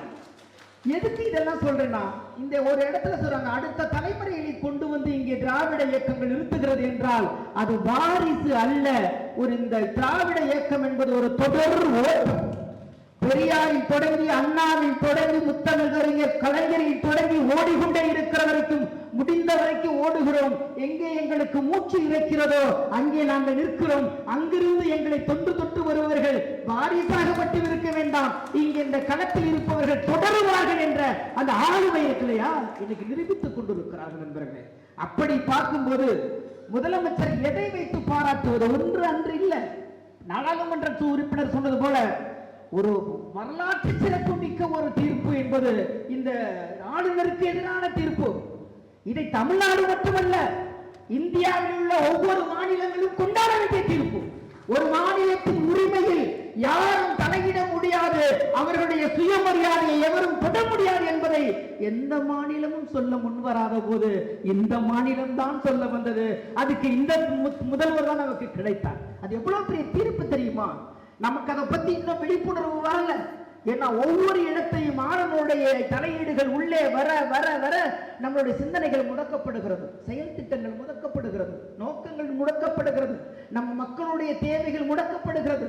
எல்லாம் முடக்கப்பட்ட பிறகு வெறும் பொம்மை அரசாங்கம் நடத்த முடியாது, ஒரு பொம்மையாக ஒரு முதல்வர் செயல்பட முடியாது என்பதை ஒரே ஒரு மாநிலத்தில் மட்டும்தான் ஆளுநரை எதிர்த்தால் ஒருவேளை அரசு பறிபோய் விடுமோ என்ற ஒரு அச்சம் இல்லாமல் போனால் போகட்டும், இருக்கிற நிமிடம் வரைக்கும் என் மக்களுக்கும் என் மண்ணுக்கும் நேர்மையாக இருக்கிறது என்று ஒரு துணிச்சலான முடிவு எடுத்த அந்த முதலமைச்சரை பாராட்டாமல் என்ன செய்ய முடியும்? அதனாலதான் சொல்றேன், அவ்வளவு ஆளுமையான, எனக்கு தெரிஞ்சு காங்கிரஸ் காமராஜர் தொடர்ந்த திட்டத்தை எம்ஜிஆர் கொஞ்சம் சீர்படுத்தினார். அதை அப்படியே கொண்டு வந்து இன்றைக்கு நம்முடைய முதல்வர் தான் சிறப்புப்படுத்தினார். முன்னவர்கள் தொடர்ந்ததை பின்னவர்கள் தொடர்வது என்பது அவ்வளவு மனப்பான்மை உள்ள ஆட்சியாளர்கள் நமக்கு குறைவு இந்த தமிழ்நாட்டில். போன ஆட்சியில யாராவது ஒரு விஷயத்தை தொடங்கிட்டோம்னா அடுத்த ஆட்சியில வரவங்க தொடரணுமான்னு யோசிப்பாங்க. அப்படி அல்ல. ஆனா நம்ம முதல்வர் என்ன தெரியுங்களா, முன்னவர்கள் ஆரம்பித்தது சரியாக இருந்தால் அது தொடரட்டுமே, ஏன் நிறுத்த வேண்டும்? அது அடுத்த கட்சி இல்லை, அந்த மனப்பான்மை தான் தலைமைக்கு உள்ள மிகப்பெரிய தகுதி. அதில் நான் வியந்து போனது, அம்மா உணவகம் ரொம்ப பெயரை கூட மாட்டாமல் அப்படி இருக்கட்டுமே, நல்லதுதானே, போய் சேரட்டுமே அப்படிங்கிற சொல்ற அந்த விஷயம் இருக்குல்லையா, அது பெரிய மனசு வேணும். இதெல்லாம் எங்க கத்துக்கிட்டது என்றால், எங்க முத்தமிழறிஞர் பள்ளிக்கூடங்களுக்கும் பள்ளிச்சாலைகளுக்கும் தன் பிள்ளையை அனுப்புவதற்கு பதிலாக அரசியல் சாலைகளுக்கும் சிறைச்சாலைகளுக்கும் கைப்பிடித்து அழைத்து போனாரே, அங்கிருந்து ஏற்பட்ட அனுபவம். அவ்வளவு ஆளுமையை கற்றுக்கொண்டு ஒரு பெரியாரை, ஒரு அண்ணாவை, ஒரு அறிஞர் முத்தமிழறிஞர் கலைஞரை, ஒரு எம்ஜிஆரை, யாரெல்லாம் முன்னவர்களாக இருந்தார்களோ அவர்களையெல்லாம் தன்னுக்குள்ளே அடக்கி கொண்டு இன்றைக்கு எது நடந்தாலும் சரி, இந்த மாநிலம், இந்த மக்கள், இதை நாம் தான் பாதுகாக்க வேண்டும் என்ற ஆளுமை நம் முதல்வரை தவிர எவரிடமும் இல்லை. எனக்கு அது ஆச்சரியமாக இருக்கிறது. முதல் முறையாக எல்லாத்துக்குமே தமிழகம் தான் முன்னோடியாக இருந்து கொண்டிருக்கிறது. இன்றைக்கு அந்த வகையில பார்த்தோம்னா நம்ம சொல்ற எல்லாருமே பெண்கள் உரிமை தொகுங்கிறோம். சாதாரணமா 1000 ரூபாய் இல்ல, நான் வியந்து போனது. அதை இன்னைக்கு எவ்வளவு பெரிய விஷயம் தெரியுங்களா? வெறும் 1000 ரூபாய் கொடுத்து அதுல ஒரு மாசம் எல்லாத்தையுமே நம்ம சரி செய்ய முடியுமா நீங்க நினைப்பீங்க. அப்படி அல்ல, அது உரிமை. அந்த உரிமை அழகான ஒரு பேர் வச்சிங்க, அது மகளிர் உரிமை தொகை என்பதற்கு. அவர் எல்லா பெண்களுக்கும் ஒரு எண்ணம் இருக்கு தெரியுங்களா, எனக்கும் என் முதல்வருக்கும் ஒரு உறவு இருக்கிறது.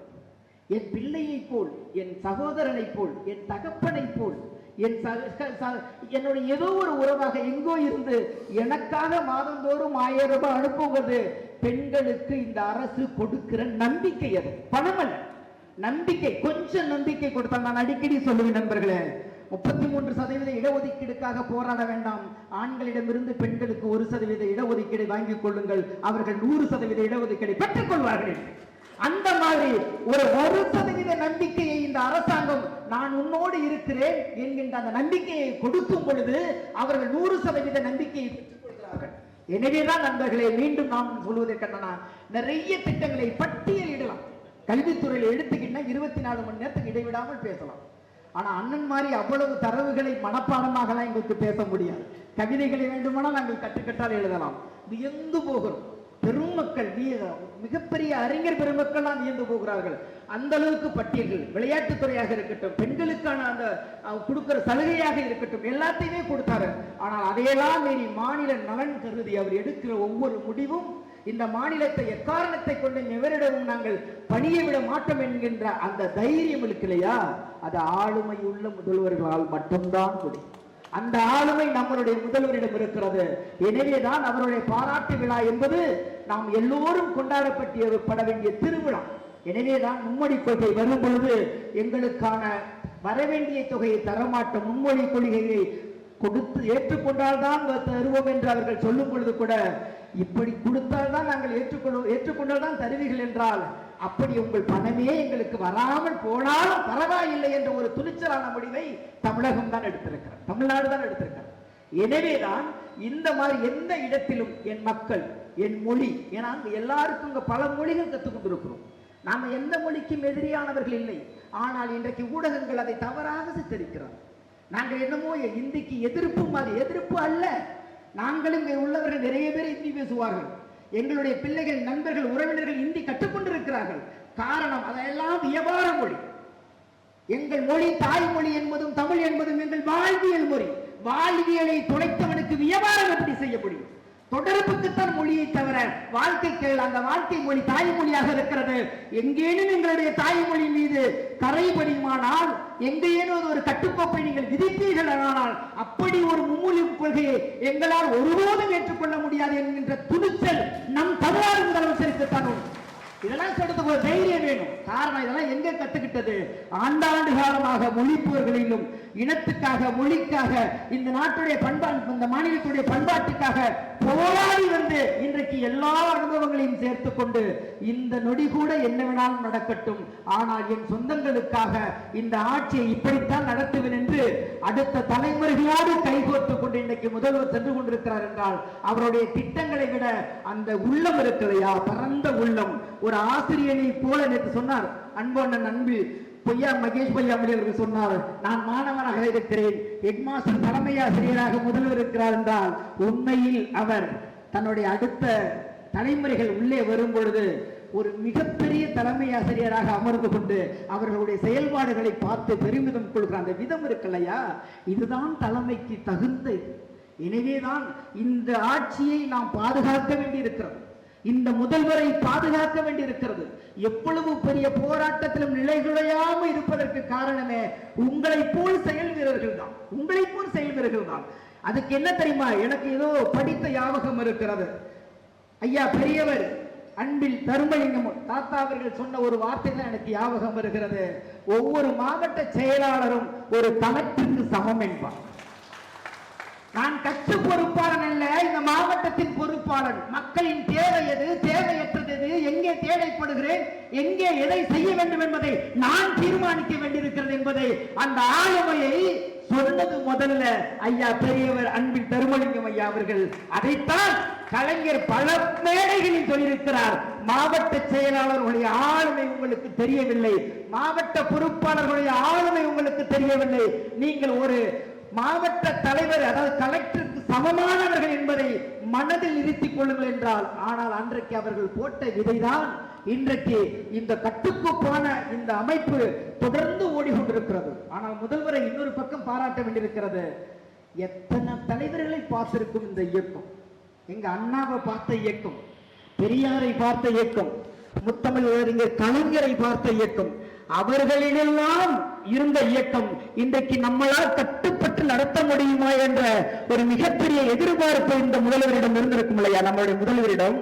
ஆனால் இந்த மிகப்பெரிய யானை படை, அதாவது மிகப்பெரிய இந்த யானை படையை வைத்து கட்டி கட்டுக்கோப்பாக அழைத்து கொண்டு போவதற்கு ஒரு துணிச்சல் தேவைப்படுகிறது. ஏன்னா எல்லாரும் அறிவார்ந்த மக்கள், எல்லாருமே அனுபவம் வாய்ந்த மக்கள், எல்லாருமே இன்னைக்கு சிந்தனையால் உயர்ந்தவர்களாக இருக்கிறார்கள், செயல்களால் உயர்ந்தவர்களாக இருக்கிறார்கள்.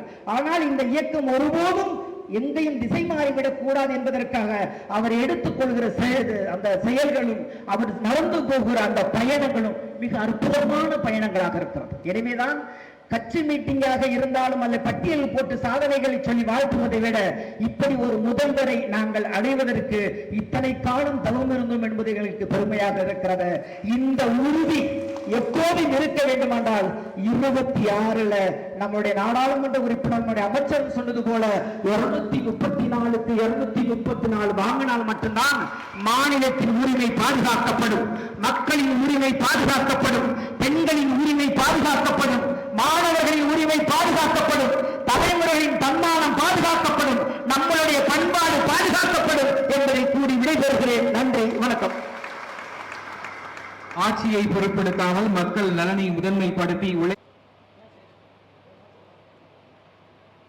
எல்லாரும் வேட்டி சட்டை இருக்கும்போது நான் கோட்டு போட்டிருக்கேன், தப்பான கேட்க சட்டை பின்னாடி கிழிஞ்சிருக்கு, அதை மறைக்கிற காட்டை. நல்ல ஒரு காலை வேலையை ரொம்ப கண்ணிய மேடையாக, ரொம்ப கலகலப்பான மேடையாக மாற்றி கழக தலைவர், தமிழ்நாடு முதல்வர் மாண்புமிகு மு.க. ஸ்டாலின் ஐயா அவர்களுடைய 72வது, அதிலே 7 ஒரு ஆளை வாழ்த்தும் போது 7 ஜென்மத்துக்கு வாழ்த்துவோம். அப்படி 7 ஜென்மத்துக்கு நீடூடி வாழ திருச்சி தெற்கு மாவட்ட திமுக சார்பில் உங்களோடு சேர்ந்து வாழ்த்தி இந்த வாழ்த்தரங்கத்தினுடைய வரவேற்புரையை ஆற்றிருக்கக்கூடிய நகர கழக செயலாளர் மு.மா. செல்வம் ஐயா அவர்களுக்கும் தலைமையேற்று சொல்லுவோம் இல்லையா, புத்தகத்தின் ஒவ்வொரு பக்கமும் காகிதம் அல்ல, அது ஆயுதம். அப்படி ஒரு அருமையான ஆயுதம். ஒரு நாட்டுடைய முன்னேற்றம் எங்கே இருக்குன்னா அந்த ஊருடைய கல்வி வளர்ச்சியை பொறுத்து இருக்கு. தினந்தோறும் நம்ம பார்க்குறோம் காணொலியில், திடீர்னு ஒரு பள்ளிக்கூடத்துக்குள்ளே போய் ஆய்வு செய்கிறாங்க. இது வரைக்கும் எங்கேயாவது அப்படி ஒரு கல்வித்துறை அமைச்சர் நீங்கள் பார்த்துருக்கீங்களா? பார்க்க முடியாது.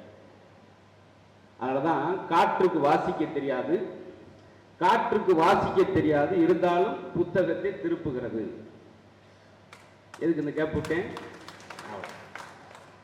எதுக்கு கேப் விடுறேன் நீங்கள் புரிஞ்சுக்கிறோம், இல்லாட்டி கையை அப்படி ஏந்திக்கிட்டே இருக்க மாட்டேன். அப்படி ஒரு அழகான, இது வரைக்கும் நான் இந்த ஃபேஸ்புக் யூடியூப்லாம் பார்க்குறப்ப இந்த மார்க் ஷீட்டை என் பொண்ணு இத்தனை மார்க் எடுத்திருக்கு அப்படிலாம் நீங்கள் ஃபேஸ்புக்லேயோ இல்லை காணொலியோ நீங்கள் பார்க்க முடியாது. இந்த கடந்த 5 ஆண்டுகளாக அதை நான் பார்க்குறேன். 490 மார்க் என் மகன் எடுத்துட்டா, 495. நான் முன்னோர்கள் 5 பாடத்தில் எடுத்த மார்க்கை இன்னைக்கு நம்ம பையன் ஒரே பாடத்தில் எடுக்கிற அளவுக்கு இன்னைக்கு கல்வித்துறை வளர்ந்துருக்கு. ஐயாவும் ஒரு முக்கியமான இந்த இடமும் அழகு. பேர்களே பாரு, உண்மையிலேயே ஐயாவோட அப்பாவுக்கு பாராட்டி சொல்லணும். அன்பில் மகேஷ், அப்பா அவர் பொய்யாமொழி, அப்படி பேர் அம்மையர் ரொம்ப அறிவு. என் ஃப்ரெண்டெல்லாம் யாரையுமே சந்திக்க மாட்டேன், பேர் சந்தீப். இருந்த என் கூட படித்த பொண்ணு ஸ்கூலுக்கு வராது, காலேஜுக்கு வராது, பேர் வந்தண்ணா. நீ வந்தண்ணா வராட்டி எங்களுக்கு நான் நாங்கள் வாட்டுக்கு எங்கள் வேலையை பார்க்குறோம். பேர் அம்மையர் சார். ஒரு பேர் ஒரு மனிதனுடைய உயிர் கொடுத்து பேர். அந்த அளவுக்கு பேருக்கேற்ற மாதிரியே சிறப்பாக செயல்படக்கூடிய நம்முடைய மாவட்ட கழக செயலாளர், தமிழ்நாடு பள்ளி கல்வித்துறை அமைச்சர் மாண்புமிகு அன்பில் மகேஷ் பொய்யாமொழி ஐயா அவர்களுக்கு பெரிய நன்றியும் அன்பையும் சொல்லி, வடசென்னை பாராளுமன்றத்திலிருந்து நல்ல ஒரு வாழ்த்துறையும் நல்ல ஒரு பகுத்தறிவு சிந்தனையும் செலுத்தியிருக்கக்கூடிய டாக்டர் கலாநிதி வீராசாமி எம்பி ஐயா அவர்களுக்கு ஒரு பெரிய நன்றியை சொல்லி, அதுக்கடுத்து அவருடைய பேர் அப்படித்தான், யதார்த்த கவிஞர், ரொம்ப இயல்பாக பேசக்கூடியவர். எங்கள் அசத்து நிகழ்ச்சி அந்த டைட்டில் சாங் பாட்டு வரி அவர் தான் எழுதினார். ரொம்ப அழகாக இருக்கும், இறந்தவங்களையும் சிரிக்க வைக்கும் அப்படின்னு சொல்லி அந்த அசத்து பேர். அப்படி நிரம்ப எழுத்துக்களை உயிர்ப்போடு எழுதக்கூடிய டாக்டர் சினேகன் பாடலாசிரியர் நன்றி சொல்லி, இன்னும் பெருமக்கள் அப்துல் சமத் ஐயா அவர்கள் பிரமாதமான சிறப்புரை. உலகத்திலே சிறந்த பேச்சாக இதுவரைக்கும் கருதப்படுவது சிக்காகோவில் சுவாமி விவேகானந்தர் பேசிய எல்லாரும் லேடிஸ் அண்ட் ஜென்டில்மேன் சொல்லும்போது சிஸ்டர் அண்ட் பிரதர்ஸ் சொன்னோன்னா 3 நிமிடம் எல்லோரும் கைதட்டினார்கள் ஒரு காவி வேட்டி. அதற்கடுத்து பேச்சை தொடங்கியதும் ஒட்டுமொத்த மக்களுடைய கைதட்டல் எப்போ வரும் அப்படின்னா, என் உயிரிடும் மேலான அன்பு கலர் உடன்பிறப்பு. வேற ஒண்ணுமே சொல்ல தேவை. இன்னைக்கெல்லாம் மேடையில் கைதட்டுங்க காலில் விழுந்து கதறோம். அந்த ஒரு வார்த்தை போதும். அதற்கடுத்து இப்ப சமீபத்தில் முத்துவேல், கருணாநிதி, ஸ்டாலின் என்கிற 3 நாளா ஒரு பெரிய பரபரப்பு ஏற்பட்ட பேச்சு. இன்னொரு பேச்சு நான் சாப்பிட்டு கூட சொல்லிக்கிட்டு இருந்தேன். இது வரைக்கும் சட்டசபையில் பேசியது இந்த பிகை நியூஸ்லையோ இந்த கலாட்டாவிலையோ இந்த மாதிரி இதில் நான் வந்து பார்த்தேன். முதன்முறையாக இப்போ தான் பார்க்க இருக்கிற ஒரு 20 மீடியாக்களில் ஒரு 2 நாட்களாக ஒரு தாக்கம், ஒரு பேச்சின் தாக்கம் இருக்குன்னா அது நம்முடைய கல்வித்துறை அமைச்சர் பேசிய பேச்சு.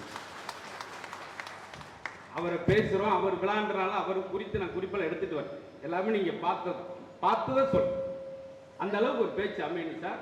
ஒரு எளிய ஆள் கொடுத்த அந்த பேப்பரை கூட பாதுகாத்து அது முதல்வர் கையில் கொடுக்கிற அளவுக்கு அதனுடைய முக்கியத்துவம் உணர்ந்தனால தான் அவர் கல்வித்துறை இந்த பேப்பரை மெனக்கிட்டு வச்சு அங்கே கொடுத்து அதே போல் அவர் அதுக்கு பாராட்டு சொல்லி இப்படி பேச்சின் மூலம் நிரம்ப செய்திகளை கொண்டுச்சு. அதான் அவங்க பேசுகிட்டே சொல்லுவோம், இன்னைக்கு 72வது பிறந்த நாள் கொண்டாடுறவருக்கு கடவுள் நம்பிக்கை இல்லாவிட்டாலும், அவருக்கு கடவுள் நம்பிக்கை இல்லாவிட்டாலும் கடவுளே அவர் நம்புற அளவுக்கு அவருடைய திட்டங்கள் அவர் சார். ஒரு கட்டங்கள் கட்டி வாழ்றவங்களுக்கு மத்தியில் திட்டங்கள் மூலம் அதை தீர்த்து எடுத்தவர் எத்தனை சார். பாரு, எங்க ஊரை பக்கம் கடுமையான கிராமம் திருமங்கலம். வியாபாரம் பார்க்கறதுக்கு பெண்கள் பஸ்ஸில் போனால் அதுக்கு ஒரு 10 ரூபாய் செலவாகும், 20 ரூபாய் செலவாகும்ன்றக்க நகரத்துக்குள்ளே போகாமலே கிராமத்துக்குள்ளே வியாபாரத்தை பார்ப்பாங்க. அப்படி பெண்களை பஸ்ஸில் 9 கண்டக்டர் டிரைவர் என்ன சொல்லுவாங்க தெரியுமா? ஏன்னா அவங்க அப்பா வீட்டு சொத்து மாதிரி நீ உட்காந்துட்டு வர, ஏன்னா அவங்க அப்பா வீட்டுக்கார மாதிரி பஸ் மாதிரி லேட்டாக வர, அடிக்கடி அப்பா வீட்டு பஸ்ஸா உங்க அப்பா வீட்டு பஸ்ஸான்னு சொல்ற பெண்கள்கிட்ட பெண்கள் தைரியமா எங்க அப்பா வீட்டு பஸ் தான் அப்படின்னு அந்த பெண்கள் சொல்ற அளவுக்கு கொண்டு வந்தார். பார்த்தீங்களா? ஐயோ, பெரிய பஸ்ஸில் போய் வர்றது அவ்வளவு சிரமமா இருந்தால் எளிமையா இருக்கு. எங்க ஊர்ல நாங்களாம் படிக்கும்போது கண்டக்டர் சொல்லுவார், ரொம்ப கூட்டமா இருக்கு, மேலேறு பண்ணுவார். கண்டக்டர் மேலே 2 பேர் வருவாங்க தோள்பட்டை பிடிச்சி. இது ஒரு வகை நகைச்சுவை. தேவையான செஞ்சு எல்லாத்தையும் வெட்டுறது, அதுக்காக முறைச்சு பார்க்கறது, கோவப்படுறது. என்ன காரணம்? இப்படி ஒரு அழகான வாழ்த்து அரங்கத்தில் நகைச்சுவாளருக்கு என்ன வேலை? 2026 நம்ம ரொம்ப வீரியமாக, ரொம்ப விவேகமாக, ஆரோக்கியத்தோடு செயல்படுறதுக்கு ஒரு உந்துதல் இந்த மனசு விட்டு சிரிப்பது. நான் அடிக்கடி மேடையில் சொல்றது, இந்த சிரிப்பு என்ன செய்யும்? நீங்க ஏதோ பொழுதுபோக்காக நினைச்சாங்க. ஒருத்தர் வாழ்நாள் முழுதும் ஹாஸ்பிட்டல் சீரியஸா இருக்கான்னு என்ன அர்த்தம்? அவன் வாழ்க்கை முழுதும் சீரியஸா இருந்திருக்கான்னு அர்த்தம். பார்த்தீங்களா? நான் ஒரு ஆள்கிட்ட சிம்பிளா கேட்டேன், சார் நீங்க சின்ன சின்ன விஷயத்துக்கு டென்ஷன் ஆவீங்களா அப்படின்னு கேட்டேன். எவன் சொல்லுது? யார் சொல்லுது? அப்படின்னா அவன் படுத்தான், குப்புறக்கப்படுத்து ஆஸ்பத்திரியில் ஐஸ் வரல, குளுக்கோஸ் டென்ஷன் ஆகல. கேட்டதுக்கு டென்ஷன் ஆகிட்டேன் சார். அதுக்கடுத்து அவன் என்ன செய்ய முடியும் பார்த்தீங்கன்னா, நடமாடும் நூலகம், வீடு தேடி வரும் மருத்துவம். இதெல்லாம் யோசிச்சு பார்த்துருக்கோமா சார்? டாக்டர்லாம் இன்னைக்கு கிராமத்துக்கு வர்றதுக்கு பயந்த நேரத்தில் மருத்துவரே நம்மளை தேடி வர்றது எவ்வளோ அழகான விஷயம். சின்னதான விஷயங்கள் தான், ஆனால் எத்தனை பேர் பயனடைகிறாங்க பாருங்க. ஏன்னா டாக்டர்கிட்ட போய் உட்காந்துலாம் சில நேரம் வைத்தியம் பார்க்க முடியாது. பார்த்தீங்களா? இதை கேளுங்க, பயங்கரமாக சிரிப்பீங்க. எனக்குள்ள ஒரு நம்பிக்கை உண்டு பண்ணிக்கிறேன். டாக்டர்கிட்ட உட்காந்தோடனே டாக்டர் சொல்றாரு, மெதுவாக கையை தூக்குங்க, அப்படியே இறக்குங்க, காலை நீட்டுங்க, இடிக்குது உள்ள மடக்குங்க, காட்டுங்க, பல்ல விளக்குங்க, வாயை மூடுங்க, சட்டையை கழுத்துங்க, இருமுங்க, தும்முங்க. 3/4 மணி நேரம் கழிச்சு என்ன செய்யுது? அவன் சொன்ன, என் பொண்ணுக்கு சடங்கு பத்திரிக்கை கொண்டு வந்தேன் சார். ஓ, முதலே சொல்லி முதலே கேட்க வந்தேன்.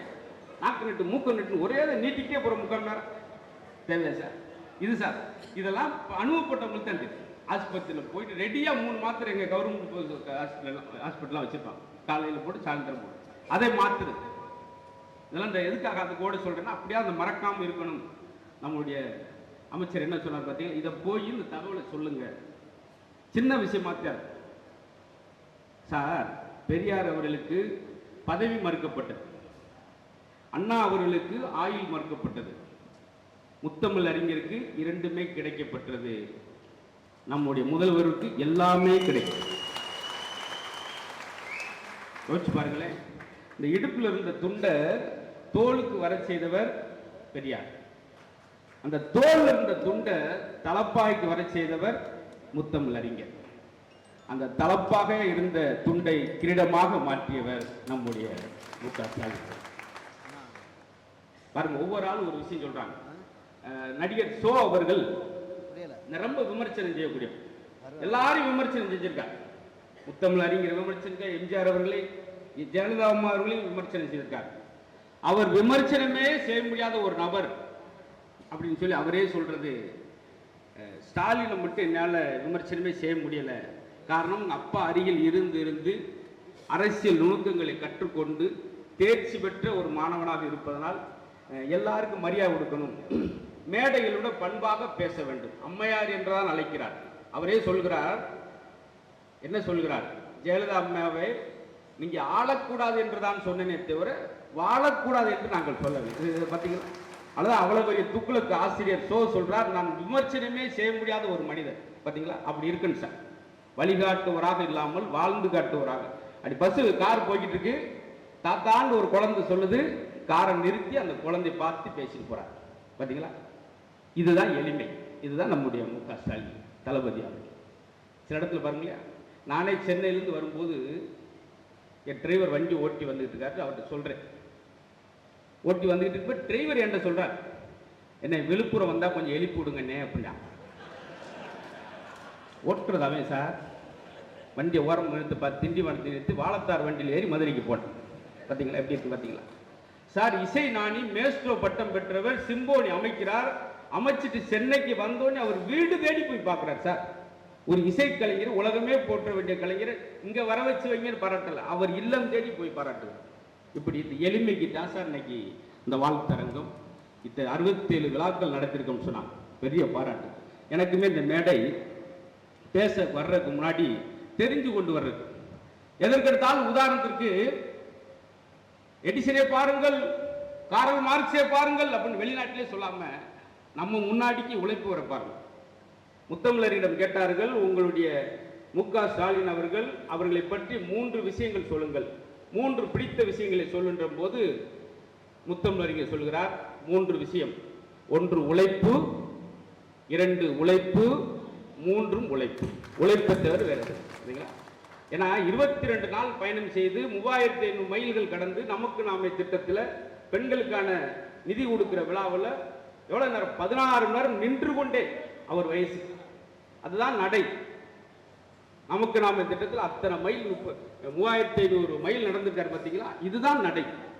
இன்னைக்கு நம்ம வாக்கிங் போறோமே, அது வாக்கிங். உண்மையிலே வாக்கிங் எது, எப்படி சார் போகணும், கையை நல்லா வீசி வீசி போகணும், சட்டை வேர்க்கணும், அதான வாக்கிங்.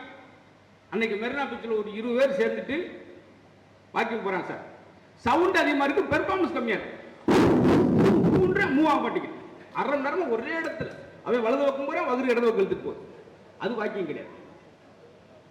சிலர்லாம் அசால்ட்டா பேசுவாங்க, நம்ம அப்போ 16 வருஷம் வாக்கிங் போறேன், ஒன்னு வெயிட் குறையிலையே. எப்படின்னு பார்த்தா 4 ஸ்டெப்பு போறேன் சார், 2 உளுந்த வடை ஒண்ணு நமக்கு 2 ஸ்டெப், அதனால சுண்டல் அது கொஞ்சம் கொடுனே போண்டா 2 பார்சல் கட்டேன். இவர் 16 வருஷம் போறாராம் வாக்கிங், வெயிட் குறையும். இது முதல்ல 200 ரூபாய் பைக்ல வச்சுட்டு போறது உங்களுக்கு நிறுத்து, அது நடை இல்லை சார். பிறருக்கு நான் சொன்னேன் பார்த்தீங்க, வழிகாட்டுவராக இல்லாமல் வாழ்ந்து காட்டுவராக யார் இருக்கிறாரோ அவர்தான் முதல்வர். அதைத்தான் நம்ம செய்திருக்கோம். அதை தான் நம்மளுக்குலாம் என்ன பெருமைன்னா, ஒரு வாசகம் சொல்லுவாங்க, முதல்வனாக இரு, இல்லை என்றால் முதல்வனோடு இரு அப்படின்னா. அப்படி முதல்வனோடு இருக்கக்கூடிய, நல்ல முதல்வரோடு இருக்கக்கூடிய பெருமை பெற்றிருக்கிற அவங்க சொன்ன மாதிரி இந்த ஞாயிற்றுக்கிழமை பொழுதுல இந்த அரங்கம் முழுவதும் நிரம்பி நின்று கொண்டே பார்க்குற அளவுக்கு, அதுல ஒரு சலசலப்பில்லாம கேட்கிற ரொம்ப ஒழுக்கமான அமைப்பாக திமுக களம் இருக்கின்றது. நாங்களாம் பட்டிமன்றம் போக மொத்தமே 15 பேர் உட்காந்துருப்பேன், 25 சண்டை விட்டு கிடப்பாங்க, அடிச்சு சட்டை கிழிச்சு. அது கிடையாது. அப்படி மைக்கு சார் பவர் கட் ஆனா கூட பேசுற அவ்வளோ அழகா கேட்கு சார். அருமையான சிந்தனையாளர்கள், கருத்துல கேட்பதற்கு தாயவே மதிக்காத இந்த காலகட்டத்தில் தமிழை மதிச்சு இத்தனை பேர் வந்து உட்கார்ந்துருக்கீங்க, தமிழ் கூட்டத்துக்காக உட்கார்ந்துருக்கீங்க போதுதான் நாங்கள் பாராட்டோம். அந்நியார் இடத்துல கேட்டாங்க, உங்களுக்கு பிடிச்சவர் யார்? எனக்கு பிடிச்சது என் கணவர் தான், முக ஸ்டாலின் அவர் தான். ஆனால் அவருக்கு பிடிச்சது அவருடைய தொண்டர்கள் தான் சொல்லி நானும் அவர் புத்தகத்தில் எழுதியிருக்காங்க. அப்போ நம்ம சம்பாதிச்ச பேரை பாருங்க சார். இதான் சார் இந்த இயக்கம் பல்வேறு சாதனைகளை. எம்ஜிஆர் அவர்களுக்கு புரட்சி நடிகர் என்ற பட்டத்தை முத்தமிழறிஞர் கொடுத்தாரு. முதல் படத்தில் மந்திரிகுமாரி படத்தில் அவர் நடிக்க வைக்கிறப்ப டைரக்டர் சொல்றார், ப்ரொடியூசர் சொல்றார், பெண்முகம் மாதிரி இருக்கு எம்ஜிஆருக்கு, அதனால இவர் கதாநாயகனை வச்சா நல்லா இருக்காதுன்னு சொல்லும்போது முத்தமிழறிஞர் என்ன சொல்றாருன்னா, அதுக்கு ஒரு விஷயம் ரெட்டை நாடி இருக்கும். அப்போ எம்ஜிஆர் இது பெண்முகம் மாதிரி ஒரு ஹீரோவுக்கான இது இல்லை அப்படின்னு கலைஞர் ஒரு ஐடியா சொல்றார்.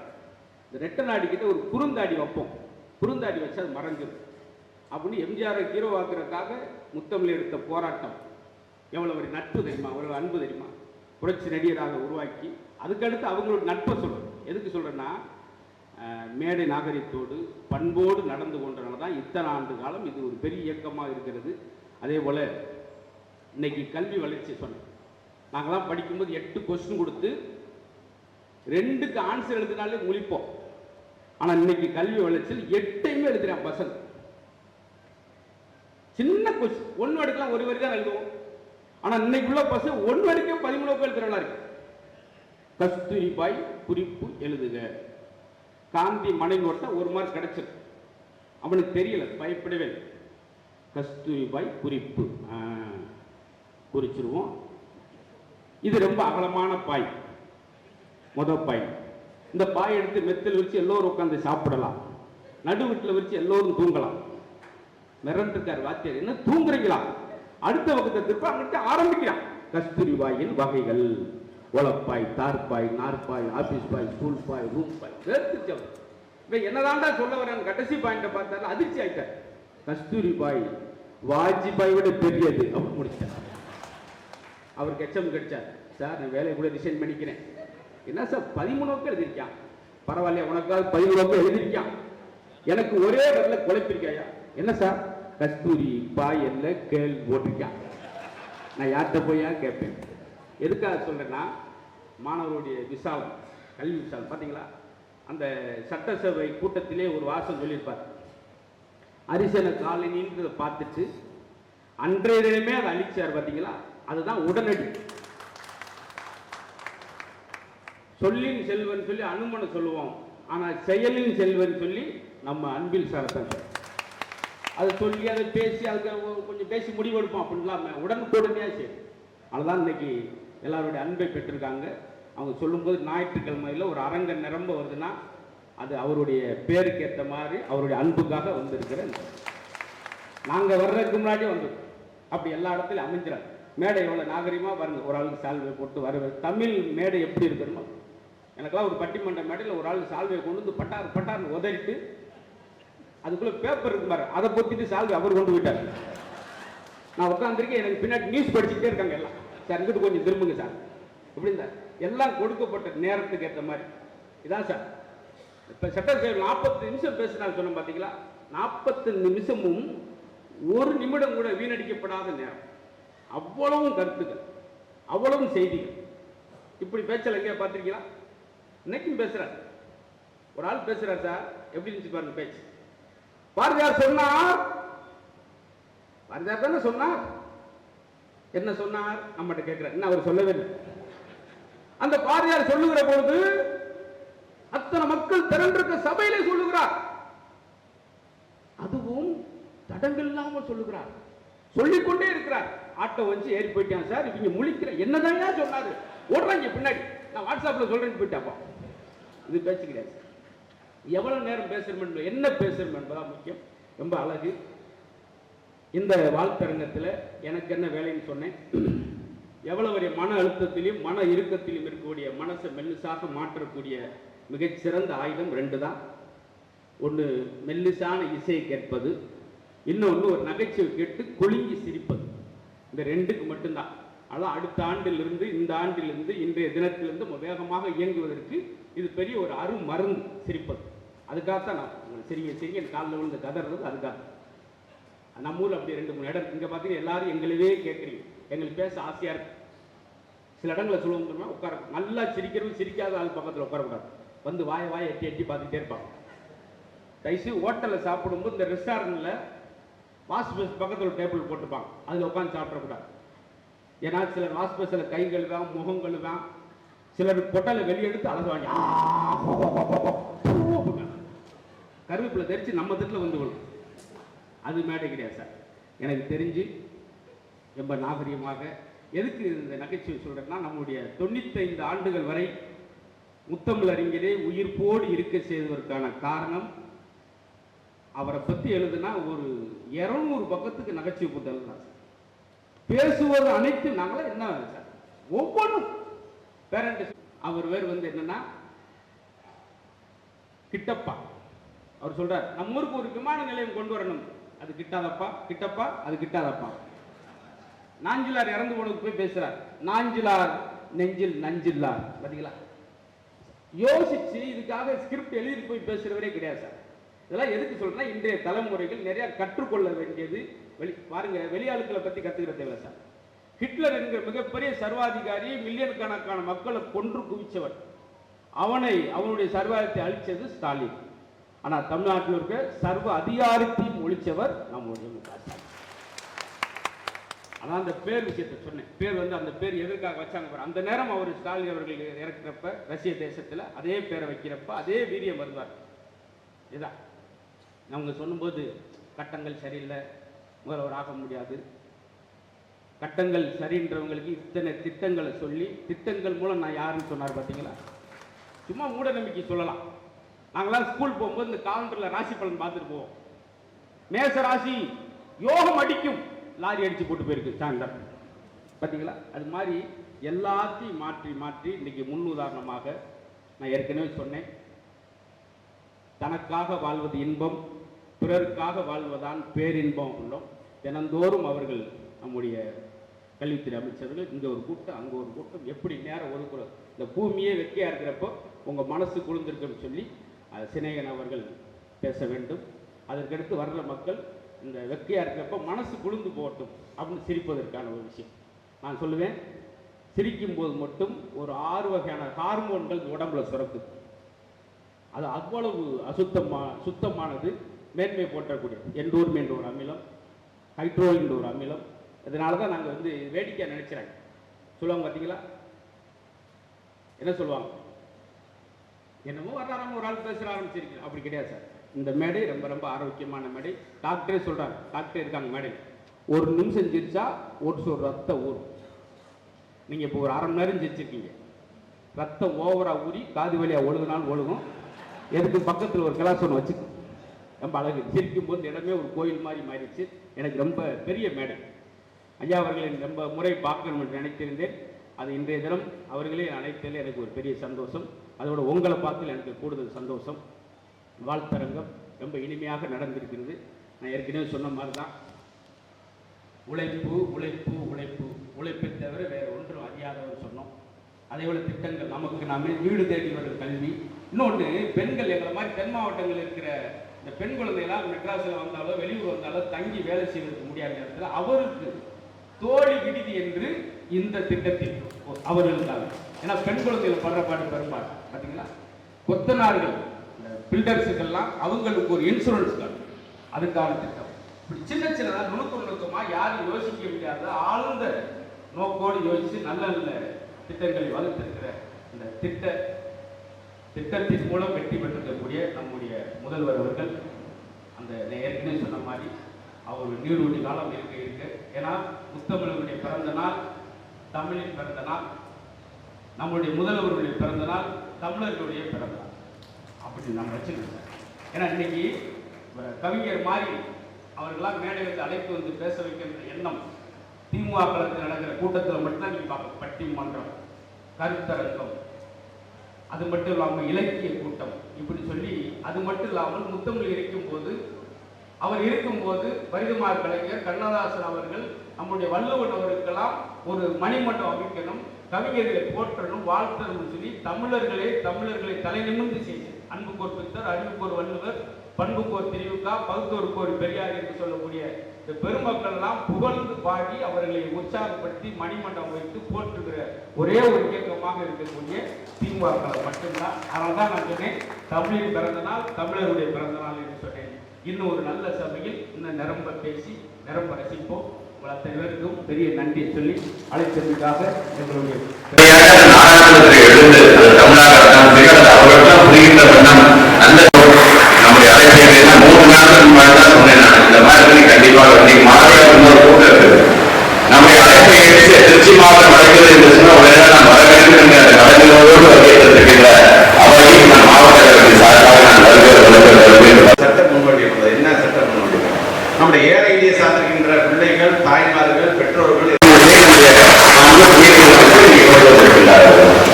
இப்படிப்பட்ட தலைவருடைய இப்படிப்பட்ட முதலமைச்சருடைய பிறந்த நாள், அது குறிப்பாக